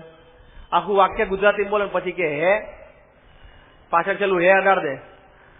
અને ઘણી વખત આમ 5-7 વાક્ય સળંગ એકદમ સરસ બોલી જાય છે, એકદમ ફાઇન હિન્દી બોલી જાય છે અમુક વખતે 2-5 વાક્ય સુધી. પણ પાછું ખબર પડી જાય કે પાછું બોરસદી હિન્દી આવે પાછું. એટલે આમ સાહજિક 15-20 મિનિટ સુધી હિન્દીમાં બધું પ્રવચન કરવાનું. સંતોએ તો પાછળથી આ પ્રવચન ઉપર બધી બહુ ટીકા ટિપ્પણ ચાલે ને બધા બહુ આનંદ લીધેલો. સ્વામી આ વાક્ય આમ બોલે ને આમ બોલે, બધી વાતો ચાલેલી. એટલે આમ સાવ સામાન્ય, કોઈ એવું પ્રભાવશાળી પ્રવચન પણ નહીં. તે વખતે સભામાં ઇન્કમટેક્સ ટ્રિબ્યુનલ ઓફ ઇન્ડિયાના ચેરમેન મિસ્ટર કૃષ્ણમૂર્તિ એ પોતે સભામાં બેઠેલા. એકદમ ધારીને સ્વામીનું પ્રવચન સાંભળતા હતા. પોતે બહુ સાત્વિક વ્યક્તિ. એમને વ્યક્તિગત દર્શન વખતે બધા સંતો જે મહાનુભાવને ઓળખતા હતા એનો પરિચય બાપા સાથે કરાવતા હતા. એટલે પુરુષોત્તમ ચરણ સ્વામીનો પરિચય કરાવડાયો કે આ કૃષ્ણમૂર્તિ ઇન્કમટેક્સ ટ્રિબ્યુનલના ચેરમેન છે. એટલે બહુ જ મોટી પોસ્ટ કહેવાય, જબરજસ્ત મોટી પોસ્ટ કહેવાય, તાકાત પણ એટલી કહેવાય. ભારતમાં 4 કે 5 જ પોસ્ટ એવી છે કે જેમાં પ્રધાનમંત્રી પોતે સિલેક્શન કરે કે આ વ્યક્તિને આ પોસ્ટ ઉપર બેસાડવો છે. ઇલેક્શન નથી એ પોસ્ટમાં. જેમ એકાઉન્ટન્ટ જનરલ ઓફ ઇન્ડિયા, પછી બીજી એક આવી પોસ્ટ છે કે chief justice of the supreme court. એ બધામાં ઇલેક્શન ના હોય, સિનિયોરિટીને બધું કન્સિડર થતું હોય, પણ બહુ સિલેક્ટેડ વ્યક્તિઓ ત્યાં પહોંચી શકે. એમ આ પણ બહુ મોટી પોસ્ટ છે. આખા ભારતના બધા જ ઇન્કમટેક્સના હેડ. અહીં સામાન્ય ઇન્કમટેક્સ કમિશનર હોય છે, એની કેટલી સત્તા હોય છે. એક ઇન્કમટેક્સ કમિશનર સુરતનો હોય, જો ધારે તો બધાને આખું સુરત માથે લઈ લે મહિનામાં. તો એના જેવા તો 500 જણા રોજ સવારે આને સલામ ભરે. સુરતના ઇન્કમટેક્સ કમિશનર હોય ને એના જેવા 500 લાઈનમાં ઉભા રહે આને મળવા માટે. એટલી મોટી પોસ્ટ. આખા ભારતના ઇન્કમટેક્સ ટ્રિબ્યુનલના ચેરમેન. રોજ ભારતના પ્રધાનમંત્રીને 10 વખત એનું કામ પડે. ભારતના પ્રધાનમંત્રી રોજ સામે જઈને 10 વખત ફોન કરે. એવી આ પોસ્ટ છે, એટલી તાકાતવાળી આ પોસ્ટ છે. પણ કૃષ્ણમૂર્તિ એકદમ પાયસ, એકદમ પવિત્ર વ્યક્તિ. કોઈ દિવસ એને લાંચ લીધી નથી. આ પોસ્ટ 3 વર્ષ માટેની છે. પણ રાજીવ ગાંધીને ગમી ગયેલું એટલે એમને 3 વર્ષ આપેલા. પછી નરસિંહ રાવને ગમી ગયું તો ફરી 3 વર્ષ આપ્યા. પછી અટલ બિહારી વાજપેયીને ગમી ગયું તો ફરી 3 વર્ષ આપેલા. 9 વર્ષ સુધી કૃષ્ણમૂર્તિ એ ભારતના ચેરમેન રહેલા ઇન્કમટેક્સ ટ્રિબ્યુનલના. એટલે બહુ જ આવો મોટા દરજ્જા ઉપર આટલી લાંબા સમય સુધી રહે એટલે એમનું બહુ પ્રતિષ્ઠા, બહુ રિસ્પેક્ટેડ વ્યક્તિ કહેવાય, ડિગ્નિફાઈડ વ્યક્તિ કહેવાય. તો બાપાની વખતે ચરણમાં મળેલા અને એકદમ નજીકથી દર્શન કર્યા, નમસ્કાર કર્યા. પછી 1 વર્ષનો સમય વીતી ગયેલો. 1995ની સાલમાં એક કામ માટે, એ વખતે ચેરમેન હતા જ, બોમ્બે આવેલા અને પ્લેનમાંથી ઉતર્યા. સાથે કોઈ હરિભક્તો બે હશે, કોઈ એકબીજાનો પરિચય નહીં, પણ એરપોર્ટની બહાર નીકળતા ચાલતા ચાલતા બે હરિભક્તો વાત કરતા હશે कि कल सुबह 7:30 बजे दादर मंदिर में चलना है, प्रमुख स्वामी महाराज की प्रातः पूजा है और 7:30 बजे तो पहुंच जाना है. એ વાર્તાલાપ કૃષ્ણમૂર્તિએ સાંભળ્યો કે સવારે 7:30 વાગે પ્રમુખ સ્વામી મહારાજની પૂજા છે અને ત્યાં દર્શન માટે આ લોકો જવાના છે. એટલે કૃષ્ણમૂર્તિ મોટા માણસ, સીધા કોઈની સાથે વાત ના કરે એટલે એના સેક્રેટરીને કીધું કે इनसे बात करो, प्रमुख स्वामी महाराज के बारे में कुछ इन्फॉर्मेशन की बात है. એટલે એમના સેક્રેટરીએ કીધું કે प्रमुख स्वामी महाराज के बारे में आप कुछ बात कर रहे थे. तो पहला 2 जने कीधु कि हाँ हमारे गुरु है प्रमुख स्वामी, यहाँ दादर में हमारा बड़ा मंदिर है, वहाँ सुबह 7:30 बजे प्रातः पूजा के दर्शन होंगे, आते बड़ी बात करी. એટલે એમને કૃષ્ણમૂર્તિને કીધું. કૃષ્ણમૂર્તિએ ફરી કરી એમને પૂછાવડાયું કે એમને પૂછો કે અભી દર્શન हो सकते हैं प्रमुख स्वामी के. તે પૂછ્યું કે અત્યારે દર્શન થશે? તે પેલા હરિભક્ત કે હા તમે તમારે જાઓ દાદર મંદિરે કે થઈ જશે દર્શન કે. હવે કારણ કે ખબર જ નહીં કે કોણ વ્યક્તિ છે, સાજી કે એમાં એમનો વાંક હતો નહીં. કૃષ્ણમૂર્તિએ તરત એમના સેક્રેટરીને કીધું કે તમે ફોન કરી દો. ત્યાં હોટલ ઓબેરોયમાં બોમ્બેના સિલેક્ટેડ 100 બિઝનેસમેનની મીટિંગ હતી. એમાં કૃષ્ણમૂર્તિ અને એમને હાજર રહેવાનું હતું. 45 મિનિટનું એમનું પ્રવચન હતું, બધા સાથે ડિનર ફંક્શન હતું. એને કીધું કે બધાને કહો કે ડિનર પહેલા લઈ લે, હું કલાક મોડો આવીશ, હું દાદર જઈ આવું પ્રમુખ સ્વામીના દર્શન કરવા માટે. અને દાદર મંદિરે આવ્યા. હવે ત્યાં તો 5મા માળે પ્રમુખ સ્વામી મહારાજના દર્શન થાય અને 7 કોઠા વિંધીને પહોંચાય એવું છે. 5મા માળે તો પ્રમુખ સ્વામી મહારાજના ઉતારો સુધી પહોંચવું હોય તો 7 કોઠા વિંધવા પડે. અત્યારે તમારે એમાં જેમ 2-3 કોઠા વિંધો ત્યારે પહોંચાય છે, ત્યારે તો 7 કોઠા વિંધવા પડે. પણ ભગવાનનું કરવું અને એમને શુદ્ધ ભાવ હશે એટલે કોઈ જગ્યાએ રોક્યા નહીં, કોઈ સ્વયંસેવક એને અને પહોંચી ગયા. એમને કોઈ એની ઓળખાણ ના આપી. પણ વ્યક્તિગત દર્શન બધા હતા એમ પણ લાઈનમાં આવી ગયા. એમને કેવું દર્શન કરીને નીકળી જવું.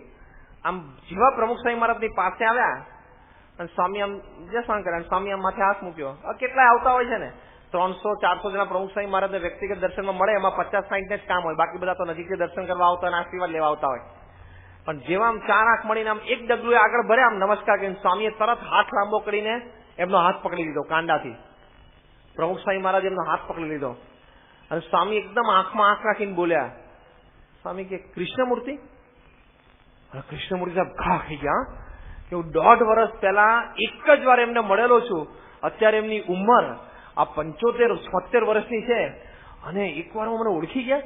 1.5 વર્ષ પછી એ દિવસે પણ સભામાં મારા જેવા તો મોટા મોટા 400 માણસ એમને મળેલા અને ઘા કે ગયા. સ્વામીને ખબર પડી ગઈ આ વ્યક્તિ કોણ છે. સ્વામી કીધું કે બેઠો. સંતોને કીધું ખુરશી લઈ આવો. બીજા 2 સંતોને આજ્ઞા કરી હાર લઈ આવો. પછી બેસાડ્યા. સ્વામી કે એમના દર્શન ઉભા રાખી દો.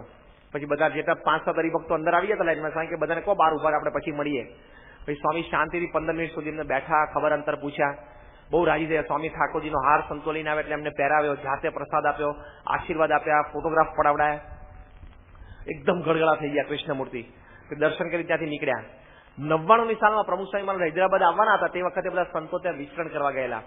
એ વખતે અમે બધા સંતો પણ સાથે હતા. પુરુષોત્તમ ચરણ સ્વામીને અમે સંતો કૃષ્ણમૂર્તિના ઘરે ગયેલા. 1.5 કલાક એમના ઘરે અમે બેઠેલા. બધી ખૂબ વાતચીત થયેલી અને પોતે એકદમ ભક્તિભાવ વાળા. સવારે રોજ 2 કલાક તો અત્યારે રિટાયર છે, 2 કલાક તો પોતે પૂજા કરે છે અને પછી એક ભાગવત કથાકાર પગારદાર રાખ્યા છે, એ રોજ 1 કલાક એમને ભાગવત સંભળાવે. એકદમ ભક્તિભાવ વાળા છે. બપોરે 11-11:30 સુધી એમનો બધો ક્રમ ચાલે. 11:30 થી 12:30 1 કલાક ફોન ઉપર બેસે કે કોઈ મોટી કંપનીને કંઈક પોતાની સલાહની જરૂર હોય તો એ સલાહ આપે. પણ એને પ્રોબ્લેમ કે અને સલાહ આપે ને એ પેલા શું કે મારી ફી આની 10 લાખ રૂપિયાની છે, પેલી એક સંસ્થામાં જઈને તમે 10 લાખની પહોંચ પડી જાઓ, પેલી એક જગ્યાએ તમે 2 લાખની પહોંચ પડી જાઓ, પછી હું તમને સલાહ આપીશ. પોતે એની સલાહના પૈસા નથી લેતા. એ કે આખા ઇન્કમ ટેક્સના બધા ચોપડા ચાવીને રસ કરીને પી ગયા છે. બધા જ કાયદા એના ભેજામાં છે. મોટી મોટી મલ્ટીનેશનલ કંપનીઝ તો એને મોટા ફાર્મ હાઉસ, ગાડીઓ, નોકર ચાકર બધું ઓફર કરે છે કે ઓલ ઓવર ઇન્ડિયા તમારે જ્યાં ઈચ્છા હોય ત્યાં તમને 20 એકરનું ફાર્મ હાઉસ લઈ દઈએ, તમને ગાડીઓ, નોકર ચાકર બધું રાખીએ. તમારે કાંઈ કરવાનું નહીં. અમારે જયારે પ્રશ્ન ઉભો થાય ને ત્યારે તમારે સલાહ આપવાની ખાલી. એ ધારે ને તો એ માણસ આજની તારીખે રોજના કરોડ રૂપિયા કમાય, એટલો બુદ્ધિશાળી માણસ છે. ઇન્કમ ટેક્સનો નાનામાં નાનો કાયદો એના ભેજામાં છે, કારણ કે એની એક સલાહ ઉપર મોટી મોટી કંપનીઓના કરોડો રૂપિયા બચી જાય. ખબર છે? એક જ વાક્ય બોલે ને એની પર કરોડો રૂપિયા, એક કાયદો બતાવે એની પર કરોડો રૂપિયા બચી જતા હોય. મલ્ટીનેશનલ જાયન્ટ જેના 5-5, 10-10, 25-25, 50-50 હજાર કરોડના ટર્નઓવર હોય વર્ષે, એની માટે તો આ માણસ આમ અમૃત સમાન થઈ જાય, હીરા સમાન થઈ જાય. પણ એ તો બીજા એકદમ ભગવદી છે, સાવ સિમ્પલ હાઉસ છે. આપણને ખબર પડે કે આ માણસે લાંચ લીધી જ નથી ક્યારેય. બાકી જે પોસ્ટ ઉપર એ હતા એ પોસ્ટ ઉપર લાંચ લે તો રોજના 5 કરોડ રૂપિયાની લાંચ લઈ શકે એવી એ પોસ્ટ હતી. આખા ઇન્ડિયાના ઇન્કમ ટેક્સના હેડ એટલે કેટલી મોટી વાત કહેવાય. 2 રૂમ રસોડાના સામાન્ય ઘરમાં બોલો એ રહે છે. અમે તેમના ઘરે 1.5 કલાક બેસ્યા આવે એટલે જોયું છે, એટલે વાત કરીએ છીએ. એકદમ પરમ ભગવદીય. અને આજે પણ સલાહ આપે છે, કોઈ દિવસ પૈસા ચાર્જ નહીં કરવાના. પણ કોઈ અનાથ આશ્રમ હોય, કોઈ શૈક્ષણિક સંસ્થા હોય, એ લોકોને દાનની જરૂર હોય ને કૃષ્ણમૂર્તિ સાહેબને આઈને કહી જાય કે અમારે એક બિલ્ડિંગ રિનોવેશન કરાવવાનું છે, 7 લાખનો ખર્ચો છે. તો કે સારું, કોકને કહી દેશું. પછી કોઈ કંપની વાળા ફોન કરે કે સાહેબ આવો પ્રશ્ન છે, ત્યાં પહોંચ પડી જાઓ, પછી સલાહ આપી દો. સલાહ આપી દે એટલે પેલાના કામે થઈ જાય, આનું કામે થઈ જાય. સેવા કરે છે, એક સમાજ સેવા છે એમની. પણ એ વખતે જયારે અમે ઉભા થતા હતા ત્યારે અમે એમને એક પ્રશ્ન પૂછ્યો. મેં કહ્યું એમને કે સર, યુ મેટ પ્રમુખ સ્વામી ફોર 2 times, 94માં 95માં, અને આજે તો બીજા 4 વર્ષ થઈ ગયા. વચ્ચે તમારી એક વાર દર્શન થયા? તો કે ના, વચ્ચે મારે એક વખત દર્શન જ થયા. એટલે અમે સંતો એની માટે જ આમંત્રણ આપવા માટે ગયેલા કે હમણાં હૈદરાબાદ પધારે છે 10 દિવસ પછી, તમે ખાસ પધારજો. એ કે ના, મને આખો સ્કેડ્યુલ આપો, હું રોજ એમની પ્રાતઃ પૂજામાં દર્શન કરવા માટે આવીશ. હું ફ્રી જ છું, હવે હું રિટાયર થઈ ગયો છું. પોતે આવેલા 5-6 દિવસ સુધી હૈદરાબાદ નિયમિત સભામાં આવેલા. પણ છેલ્લે ઉભા થતા થતા અમે એમને પૂછ્યું કે તમે પ્રમુખ સ્વામી મહારાજને 2 વખત મળ્યા છો, પણ તમારો પર્સનલ એક્સપિરિયન્સ પ્રમુખ સ્વામી મહારાજ સાથેનો શું? What is your personal experience? ત્યારે કૃષ્ણમૂર્તિ સાહેબ, આટલા બુદ્ધિશાળી માણસ, આ પોસ્ટ એમને ભોગવેલી અને 3 પ્રધાનમંત્રીઓ સાથે સીધું જ જેને કામ કરેલું, અને એમની એક સલાહ ઉપર કરોડો રૂપિયા આગા પાછા થતા હોય, એક વાક્ય ઉપર. હવે આવી બુદ્ધિશાળી આટલો બુદ્ધિશાળી માણસ, એમના આંખમાં આંસુ આવી ગયા. એ કે Swamiji, I don't have words to explain. મારી પાસે એ તમે જે પ્રશ્ન પૂછ્યો ને એનો ઉત્તર કરવા માટે કોઈ શબ્દ નથી. પછી અમે ફરી પૂછ્યું, no, tell us your very personal experience. What do you feel on meeting Pramukh Swami? પ્રમુખ સ્વામી તમે મળો, તમને શું ભાવ થાય છે? ત્યારે બોલ્યા કે પ્રમુખ સ્વામી ફેસ, એમનું મુખારવિંદ, Pramukh Swami face is so pious, you just melt in front of him. કે પ્રમુખ સ્વામીનું મુખારવિંદ એટલું બધું પવિત્ર છે, એટલું બધું સૌમ્ય છે કે તમે જો સામે ઉભા હોય તમે પીગળી જાઓ. એટલે મેં સંતોએ પૂછ્યું, what exactly do you mean by melting down? તમે પીગળી જાઓ એટલે તમે એનો શું અર્થ કરો છો? એટલે એને કહ્યું આમ હાથ જોડીને કે આઈ મીન કે આઈ વોન્ટ ટુ સર્વ હિમ. કે હું એવો અર્થ આનાથી સમજ્યો છું કે મારે એમની સેવા કરવી છે. એ જો મને કોઈક આજ્ઞા કરે તો મારે રાજી થઈને એમની સેવા કરવી છે. આટલો ભાવ. પણ એમને કહ્યું કે હું પ્રમુખ સ્વામીનું મુખારવિંદ ભૂલી શક્યો નથી. એમની આંખોમાં જે ભાવ છે, જે પ્રેમ, એવું ભૂલી શક્યો નથી. એમ કહીને પછી એમના ઘર મંદિરમાં અમને લઈ ગયા. એ પોતે તિરુપતિ બાલાજીના ભક્ત છે, એટલે તિરુપતિ બાલાજીની બધી મૂર્તિઓ રાખેલી, વચ્ચોવચ્ચ પ્રમુખ સ્વામી મહારાજની આવડી મોટી મૂર્તિ એમને રાખેલી, અને ખાલી બસ્ટ અહીં સુધી, છાતી સુધી ફેસ, અને કે અત્યારે હું નામ સ્મરણ કરું છું ભગવાનનું, પણ મને એમ છે કે આ આંખો એમાં ભગવાન પ્રગટ છે. એટલે જયારે હું નામ સ્મરણ મારા ઈષ્ટદેવનું કરું છું, પણ મૂર્તિ એ પ્રમુખ સ્વામી મહારાજની સામે રાખું છું. હવે આ તો એક ઇતર જ્ઞાતિના, ઇતર ધર્મી વ્યક્તિ અને આટલા બુદ્ધિશાળી વ્યક્તિ, પણ સાંઈ બાપાનું મુખારવિંદ એકવાર નજીકથી જોયું, પીગળી જવા તો લાખો પ્રસંગ છે. Eyes of Pramukh Swami and the face of Pramukh સ્વામી, તો આખી પારાયણ થયું છે. પ્રમુખ સ્વામી મહારાજની આંખો અને એમનું મુખારવિંદ. પણ જેવો ભવાની શંકર અને શ્રીજી મહારાજ પ્રત્યે ભાવ હતો કે સ્વામિનારાયણ રૂપાળા બહુ, એમ કૃષ્ણમૂર્તિ સ્વામીને પણ કૃષ્ણમૂર્તિને પણ શું થઈ ગયેલું કે પ્રમુખ Swami face is very pious, બહુ પવિત્ર અને સૌમ્ય મુખારવિંદ છે એમનું. તો આવી રીતે મહારાજના વખતમાં એમની મૂર્તિનું એવું આકર્ષણ હતું કે એકવાર કોઈ એમને જોવે કે કદાપી એમને ભૂલી શકતા નહીં. એમ આજે પણ પ્રમુખ સ્વામી મહારાજની મૂર્તિનું એવું દૈવત છે કે એકવાર એમને કોઈ જોવે એ ફરી વખત કોઈ વખત એમને ભૂલી શકતા નહીં. શ્રીજી મહારાજની આંખો વિશે એવું લખાયેલું છે કે આંખ્યું પદમની પાન, એની સાથેની સરખામણી થયેલી છે. રંગીલી રૂપ પેચાડી. એક કીર્તનમાં એવું લખાણું છે, આંખલડીની અણીએ વેંધ્યા આંખલડીની અણીએ. મહારાજની આંખો ઉપર આવા બધા કીર્તનો બનેલા છે. એમ પ્રમુખ સ્વામી મહારાજની આંખો ઉપર તો લોકો વારી ગયા છે. મેં કહ્યું ને એમ તો આખી 3 દિવસની પારાયણ થાય એવું છે પ્રમુખ સ્વામી મહારાજની આંખો ઉપર. લોકો આમ વારી ગયા. પ્રમુખ સ્વામી મહારાજ 1984ની સાલમાં લંડન પધારેલા. હવે ત્યાં એક હોલમાં સત્સંગ સભા હતી અને પ્રમુખ સ્વામી મહારાજ આશીર્વાદ આપતા હતા. બહાર પાર્કિંગ લોટમાં બધી ગાડીઓ હરિભક્તોની પડી હોય ત્યાં સ્વયંસેવકો સેવા કરતા હતા અને બાજુમાં એક જીમ હતું. તો એક ધોળિયો ત્યાં બ્રિટિશર એ પોતે જે પાર્કિંગ લોટમાં આવીને એની ગાડી પાર્ક કરી અને પછી ગાડીમાંથી ઉતરીને તો જીમમાં જવાનો હતો. પણ એને પેલા સ્વયંસેવકો માટે બહાર એક આપણે પાર્કિંગમાં સ્પીકર રાખ્યું હોય ને કે સ્વયંસેવકોને કથાને આશીર્વાદ સંભળાય એની માટે, તો એમાં એને અવાજ સાંભળ્યો સ્વામીનો. તે માણસ ઉભો રહી ગયો. હવે આ તો ધોળિયો માણસ બ્રિટિશર, એને ગુજરાતીમાં શું સમજણ પડે? છાંટોય સમજણ પડે નહીં. પણ ઉભો રહી ગયો એ માણસ. પછી આમને આમ આકાશ તરફ જોઈને સાંભળી રહ્યો. એટલે 2-3 સ્વયંસેવકોની નજર પડી પાર્કિંગ વિભાગમાંથી કે આ સ્વામીનો અવાજ સાંભળીને ઉભો રહી ગયો છે. સ્વામી તો હોલમાં અંદર કથા કરતા હતા, આશીર્વાદ આપતા હતા. પછી એને આપણે સ્વયંસેવકને બોલાવ્યા કે હુઝ વોઇસ ઇઝ ધીસ? આ કોનો અવાજ છે? એટલે આપણે સ્વયંસેવકે વાત કરી કે અમારા ગુરુ છે પ્રમુખ સ્વામી મહારાજ જે ભારતથી આવ્યા છે અને એ અત્યારે સભામાં આશીર્વાદ આપે છે, એમનો અવાજ છે. કે થોડી વાર આમ સાંભળી રહ્યો. પછી કે ઇટ્સ અ વન્ડરફુલ વોઇસ, કે આ બહુ બહુ બહુ સરસ અવાજ છે કે એમનો. પછી કે can I go inside, can I attend your assembly? હું અંદર જઈ શકું? એટલે આપણે હરિભક્ત કીધું હા વાંધો નહીં આવો. એટલે એક સ્વયંસેવક ભેગા ગયા અને સભામાં ત્યાં અંદર લઈ ગયા. અને જેવા સભા સ્થળમાં અંદર એન્ટર થયા અને સ્વામી તો આમ સાહજિક રીતે આ રીતે આસન ઉપર બેસીને આશીર્વાદ આપતા હતા, પણ આમ વચ્ચે સભાના મધ્યથી એક દરવાજો હતો, તે દરવાજામાંથી એન્ટર થયા અને આપણે સ્વયંસેવકે બતાવ્યું કે જો આ પેલા બેઠા છે ને પ્રમુખ સ્વામી, એ અત્યારે આશીર્વાદ આપે છે, એમનો અવાજ તમને સંભળાયેલો. અને સ્વામીનું મુખારવિંદ જોઈને તેની આંખો ચોંટી ગઈ. એકદમ એની આંખો ચોંટી ગઈ. પછી એમને કીધું કે can I take his pictures? એના ફોટોગ્રાફ હું પાડી શકું? એટલે આપણે સ્વયંસેવક કે હા પાડીને ત્યાં તો એ દોડ્યો, સભામાંથી દોડ્યો સીધા પાર્કિંગ લોટમાં અને ગાડીમાંથી એનો કેમેરા લઈ આવ્યો અને દોડીને પાછો આવ્યો. પછી કે can I take his pictures from the front? અહીંયા આગળ આવીને પિક્ચર પાડી શકું? એટલે આપણે સ્વયંસેવક કીધું કે અત્યારે આશીર્વાદ આપે છે ને, તમારી સભાની મર્યાદા હોય અને બધા તમે ફોટોગ્રાફ પાડશો તો બધાને ખલેલ પહોંચશે. તમે થોડા સભામાં સાઈડથી પાડજો, આગળથી. એટલે પછી એ તો આગળથી ફોટોગ્રાફ પાડવા માંડ્યા અને પેલો માણસ ગાંડો થઈ ગયો હોય ને એમ ગાંડાની જેમ ફોટોગ્રાફ પાડે, ક્લિક કરે સ્વામીને. અને સ્વામી તો સાહજિક આમ આશીર્વાદ આપતા હતા. અત્યારે તો સ્વામીના આમ હાથ આશીર્વાદ દરમિયાન ઓછા હલે છે, પહેલા તો બહુ હલતા હતા. આમ આશીર્વાદ આપતા આટલું બધું આમ હાથ હલતા હોય બધા એમના. અને એમને જે ફોટોગ્રાફ પાડ્યા છે, પછી પેલા સ્વયંસેવકે કીધું કે તમે ઘણા ફોટોગ્રાફ પાડે, થોડી વાર બેસો. એ કે ના, અત્યારે એમની આંખોમાં જે ભાવ દેખાય છે ને, જે પ્રેમ દેખાય છે ને, એક્સિલન્ટ, કે fantastic. I have not seen such eyes in my life. આવી આંખો મેં જોઈ જ નથી કે મને એના.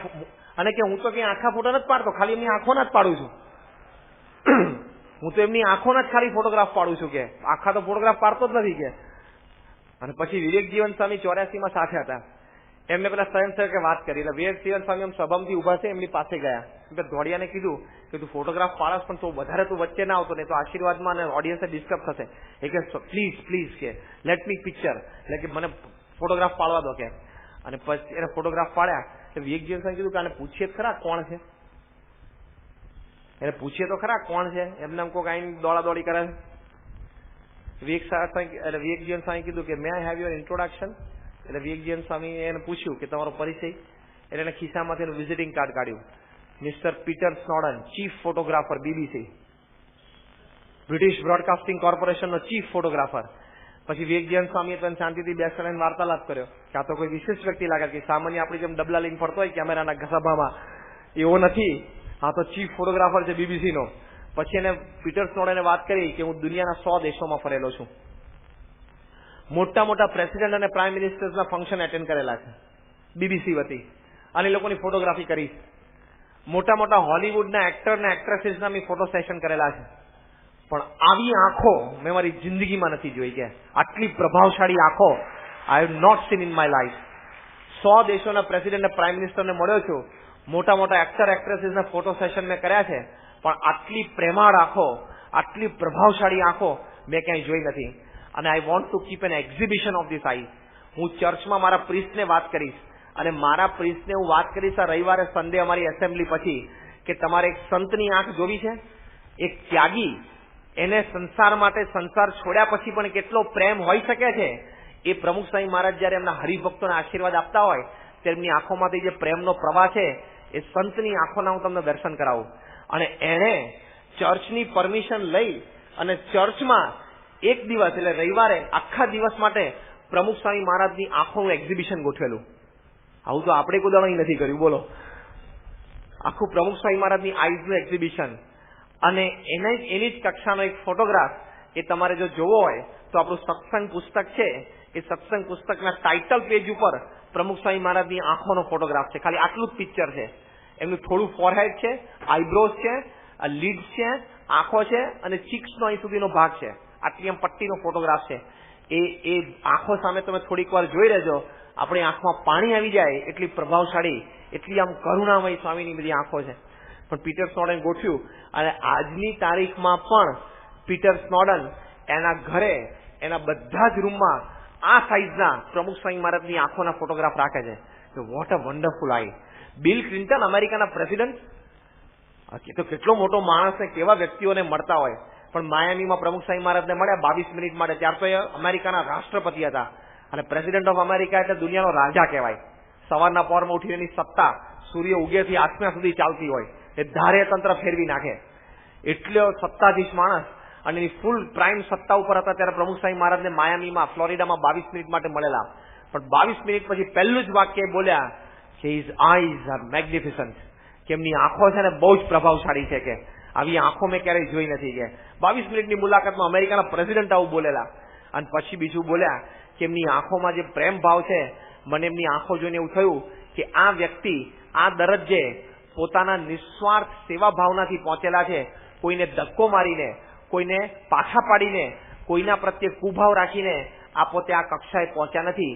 જે કક્ષાએ અત્યારે પ્રમુખ સ્વામી છે એમની સેવા અને ભક્તિથી અને નિસ્વાર્થ ભાવનાથી એ પોતે પહોંચેલા છે. આવું એમને પ્રમુખ સ્વામી મહારાજની આંખો જોઈને દેખાઈ ગયેલું. તો આવી રીતે મહારાજની મૂર્તિમાં એવું ચુંબકીય આકર્ષણ હતું. એમની આંખો માટે પરમહંસોએ આવા પદો બનાવ્યા છે. આજે પ્રમુખ સ્વામી મહારાજની આંખો માટે પણ લોકોને એકવાર જોઈને દર્શન કરીને એવો ભાવ થાય છે. તો મહારાજની મૂર્તિ એ જેવી આકર્ષક હતી એવી પ્રમુખ સ્વામી મહારાજની મૂર્તિ પણ અતિ આકર્ષક છે. પ્રોફેસર ફ્રીજ પણ પ્રમુખ સ્વામી મહારાજની આંખો ઉપર જ વારી ગયેલા. એટલે તો ઘણા બધા છે. એમ મહારાજની મૂર્તિમાં એક ચુંબકીય આકર્ષણ હતું, એમ પ્રમુખ સ્વામી મહારાજની મૂર્તિમાં પણ એવું ચુંબકીય આકર્ષણ છે. એટલે જેવા શ્રીજી મહારાજ હતા એવા જ આજે પ્રમુખ સ્વામી મહારાજના આપણને દર્શન થાય છે. બીજો એક દ્રષ્ટિકોણ એ પણ છે કે મહારાજના વખતમાં એમના કાર્યથી મોટા મહાનુભાવો, ધર્માચાર્યો એ બધા પણ ખૂબ પ્રભાવિત થયેલા.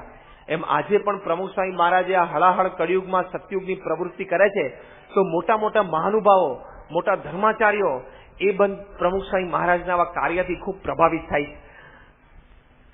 શ્રીજી મહારાજની હયાતીમાં દ્વારકાપીઠના શંકરાચાર્ય એ પોતે ત્યાં ઉત્તર પ્રદેશ એમને પ્રવચન માળા માટે પધારેલા. એમાં ગોંડા જિલ્લામાં પધારેલા, જે જિલ્લામાં શ્રીજી મહારાજનો જન્મ થયો. અને ત્યાં રામ જન્મભૂમિમાં એ પોતે રામદત્ત પાંડેને મળ્યા. એ રામદત્ત પાંડે બહુ પોતે વિદ્વાન હતા અને એ વખતે સમગ્ર ઉત્તર ભારતમાં નામાંકિત બધા વિદ્વાનો હતા, એમાંના એક આ હતા. શંકરાચાર્યજીની મુલાકાત એમની સાથે થયેલી. એ વખતે રામદત્ત પાંડે શંકરાચાર્યને પૂછ્યું કે તમારા ગુજરાતમાં અત્યારે સ્વામિનારાયણ છે એનો સંપ્રદાય ચાલે છે, એ તો મૂળ અમારા અહીંયા ઉત્તર પ્રદેશના જ, અમારા ગોંડા જિલ્લાના છપૈયા ગામના જ હતા, કે પણ ત્યાં અત્યારે મોટો સંપ્રદાય ચલાવે છે. ને મેં એવું સાંભળ્યું છે કે અત્યારે તો એ બહુ સતયુગની પ્રવૃત્તિ અત્યારે ત્યાં કરે છે અને એમનો પ્રભાવ પણ બહુ છે, એમની પાસે સંતો પણ ઘણા છે. એ વાત સાચી? એવું રામદત્ત પાંડે આવા વિદ્વાને દ્વારકાપીઠના શંકરાચાર્યને પૂછ્યું. અને મહારાજની હયાતીની વાત આ. ત્યારે દ્વારકાપીઠના શંકરાચાર્યએ શ્રીજી મહારાજનો મહિમા રામદત્ત પાંડેને કીધેલો કે તમે જે વાતો સાંભળી છે બહુ સાચી છે. અત્યારે હળાહળ કળિયુગમાં સ્વામિનારાયણના પ્રતાપથી એ લાખો હરિભક્તો એમના એ બહુ પવિત્રપણે સમાજમાં રહે છે, શાસ્ત્રોનું પઠન કરે છે અને કથા, ભક્તિ અને કીર્તનમાં બહુ રસ લે છે. પછી એમણે વાત કરી કે સ્વામિનારાયણે તો ધન અને સ્ત્રીના ત્યાગી સંતો બનાવ્યા છે. તે નિષ્કામ, નિર્લોભ, નિર્માન, નિસ્વાદ, નિસ્નેહ પંચવર્તમાન રાખીને આ સાધુ ગામડે ગામડે ફરે છે, ઘરે ઘરે ફરે છે અને બધાને એ ભગવાનના માર્ગે દોરે છે, નિર્વ્યસની કરે છે અને વિકારથી પણ રહિત રાખે છે. આટલો મહિમા સંતોનો કયો. અને પછી એમણે વાત કરી કે સ્વામિનારાયણે તો એવી રીત આદરી છે કે પુરુષને ઉપદેશ આપે, સ્ત્રીને ઉપદેશ આપે, સાધુ છે એ સભામાં વાત કરે તો આગળ પુરુષ બેઠા હોય, મહિલાઓ બધા મર્યાદા પ્રમાણે પાછળ બેઠા હોય, એવો શુદ્ધપણે પવિત્રપણે સંપ્રદાય સ્વામિનારાયણે ચલાવ્યો છે. તે મોટા આચાર્ય હોય તો આચાર્ય પણ બાઈઓને વાત કરતા નથી, એ પણ પુરુષને વાતો કરે છે. આટલો પવિત્ર સંપ્રદાય, એકાંતિક ધર્મનું પ્રવર્તન અત્યારે સ્વામિનારાયણે ગુજરાતમાં કર્યું છે. આ બધા શબ્દોમાં દ્વારકાપીઠના શંકરાચાર્યએ રામદત્ત પંડેને સ્વામિનારાયણનો મહિમા કહ્યો. તો આવી રીતે મહારાજના કાર્યથી એમની જ હયાતીમાં મોટા મોટા ધર્માચાર્યો હોય, જે પોતે પણ એક મોટો સંપ્રદાય ચલાવતા હોય, પણ એમને મહારાજ પ્રત્યે એવો અનહદ સદભાવ થતો. એમાં જે પ્રમુખ સ્વામી મહારાજ પ્રત્યે પણ મોટા મોટા ધર્માચાર્યો, મોટા મોટા ધર્મ ધુરંધરો, સંપ્રદાયના મહામંડલેશ્વરો એ પણ બધા ડોલી ગયા. ઓહો, શું પ્રમુખ સ્વામી મહારાજનું પૃથ્વી ઉપરનું અત્યારે કાર્ય છે. સુશીલ કુમારજી તો મોટા જૈન આચાર્ય અને વર્લ્ડ રિલિજન કોંગ્રેસના ફાઉન્ડર પ્રેસિડેન્ટ, બહુ જ વિદ્વાન, અને દેશ પરદેશમાં એમના પ્રવચનોથી એમને ખૂબ ખ્યાતિ મળેલી. પણ પ્રમુખ સ્વામી મહારાજનું કાર્ય એમણે જોયું, આમ મસ્તક ઝૂકી ગયું. 1992માં યોગી શતાબ્દી મહોત્સવમાં આવ્યા અને ત્યાં એમને બ્યુટીફુલ બોર્ડરલેસ વર્લ્ડ એ પ્રદર્શન જોયું. અને પછી ત્યાં બાલનગરીમાં બધા નાના નાના બાળ સેવકો બધી સેવા કરતા હતા, જે રીતે પ્રદર્શન સાચવતા હતા અને બધા મહેમાનોને આગતા સ્વાગતા કરીને બધું સમજાવતા હતા, એ બધું જોયું. એમણે કહ્યું કે એક એક બાલક में मुझे श्रवण, प्रहलाद और ध्रुव के दर्शन होते हैं. એક એક બાળક છે, 700 બાળક છે કે, પણ એમાં મને શ્રવણ, પ્રહલાદ અને ધ્રુવના દર્શન થાય છે. અને પછી એમણે ત્યાં અંગ્રેજીમાં પ્રવચન કરેલું યોગી શતાબ્દી મહોત્સવના મુખ્ય મંચ પરથી. પહેલું જ વાક્ય બોલેલા કે after seeing this festival I am speechless with emotions. એક શબ્દ નથી નીકળતો મારા મોઢામાંથી, ઇમોશનલ થઈ ગયો, ભાવાત્મક થઈ ગયેલો, એકદમ ભાવમાં એ પોતે આવી ગયેલા. અને પછી એક વાક્ય બહુ જબરદસ્ત બોલેલા કે for this world only one પ્રમુખ સ્વામી ઇઝ ઇનફ. આ પૃથ્વી ઉપર એક પ્રમુખ સ્વામી મહારાજ તો બહુ છે કે he will produce thousands of Pramukh Swami and unburden the lord of the world. એક પ્રમુખ સ્વામી આ પૃથ્વી પર 1000 પ્રમુખ સ્વામી પેદા કરશે. એટલે શું કે એવા સારા સંતો અને એવા સારા હરિભક્તો એ પોતે તૈયાર કરશે અને પૃથ્વી પરનું જે પાપ છે એ પ્રમુખ સ્વામી મહારાજ કાઢવા માટે સમર્થ છે, એવું મને એમનામાં દેખાય છે. તો આવા મોટા મોટા ધર્મગુરુઓને પણ પ્રમુખ સ્વામી મહારાજ પ્રત્યે અપાર આદર છે. દિવ્ય જીવન સંઘના ફાઉન્ડર ચેરમેન ચિદાનંદ સ્વામી બહુ જ પોતે પવિત્ર સંત છે, બહુ જ વિદ્વાન છે અને લગભગ અત્યારે તો એમની ઉંમર 90 સુધી પહોંચવા આવી હશે. અત્યારે તો પોતે ઘણા બીમાર છે ને આપણે દિલ્હી અક્ષરધામ મહોત્સવ વખતે પણ પોતે પધારી નહોતા શક્યા. સ્વામી બાપાએ પોતે આમંત્રણ મોકલેલું, પોતે એમની બહુ ઈચ્છા હતી કે પધારે, પણ એમના શિષ્ય સંતોને એમને મોકલેલા. એમના શિષ્ય સંત પેલા આઈએસ ઓફિસર હતા જે સાધુ આવેલા એ. પણ એ ચિદાનંદ સ્વામી એ વર્ષોથી ત્યાં હિમાલયમાં રહે છે, એક જ ટાઈમ ફળાહાર કરે છે. છેલ્લા 40 વર્ષથી લગભગ એમને કંઈ વિશેષ ફળાહારથી કંઈ લીધું નહીં હોય. ગંગાના ઠંડા પાણીમાં સ્નાન કરે છે અને શ્રીમદ ભગવદ્ ગીતા ઉપર જેમનું પ્રભુત્વ છે, અંગ્રેજીમાં એમની જે પ્રવચન માળાઓ થતી હોય ત્યારે એમના આશ્રમમાં સવારે 5 વાગે પિન ડ્રોપ સાયલન્સમાં ફૂલ ઓડિયન્સ, હોલ ફૂલ હોય અને એમનું પ્રવચન શરૂ થાય. 5 ને 1 મિનિટે તમે જાઓ એટલે દરવાજો બંધ. પણ મોટા મોટા આઈએસ ઓફિસર્સ અને પ્રતિષ્ઠિત વ્યક્તિઓ બધા સવારે 5 વાગે ઉઠીને આવી જાય. હમણાં આપણે કીધું હોય કે આ પારાયણમાં કાલે છેલ્લો દિવસ છે, સવારે 4 વાગે પારાયણ શરૂ થવાની છે, તો એ સ્વામી તમે કરજો, બીજું તો ઠીક. પણ પ્રભુચરણ સ્વામી ભેગા આવ્યા છે તો 2 જણા બેસજો કે છે, એવું થઈ જાય. અને હમણાં જો કથા એમ કીધું કે હવે 11 માં 5 થઈ જાય, હજી 15 મિનિટ કથા ચાલશે તો 4 વાર આપણી પલોઠી ફરી જાય અને મગજ ફરે જુદું. ક્યારના કલાક 1.5 કલાકથી બોલ કરે ત્યારે અમે કઈ ના પાડી છે, હવે તો છોડો કે એવું થઈ જાય. સિદ્ધાનંદ સ્વામીને તો સવારે 5 વાગે પ્રવચન માળા શરૂ થઈ જાય. અને ઇંગ્લિશમાં બોલવું એટલે પ્રવચન સહેલું છે, વાર્તાલાપ સહેલો છે, પણ એક ધર્મ પ્રવચન, એક આધ્યાત્મિક વાતો એ અંગ્રેજીમાં કરવી, એના શબ્દો ભંડોળ મળવા એ જ અઘરા છે. વૈરાગ્યનું અંગ્રેજી કરવું, જ્ઞાનનું અંગ્રેજી કરવું, સ્થિત પ્રજ્ઞતાનું અંગ્રેજી કરવું, એ બધું અઘરું છે. પણ ચિદાનંદ સ્વામી તો એની જે ફ્લુઅન્સી છે, એનો યુઝ ઓફ વર્ડ્સ, એનો જે વર્ડ પાવર છે, જબરજસ્ત છે. એટલે પરદેશથી બધા મોટા મોટા ધોળિયાઓ એમના સમાગમ કરવા માટે આવે છે, એ પણ પરદેશ જતા હોય છે.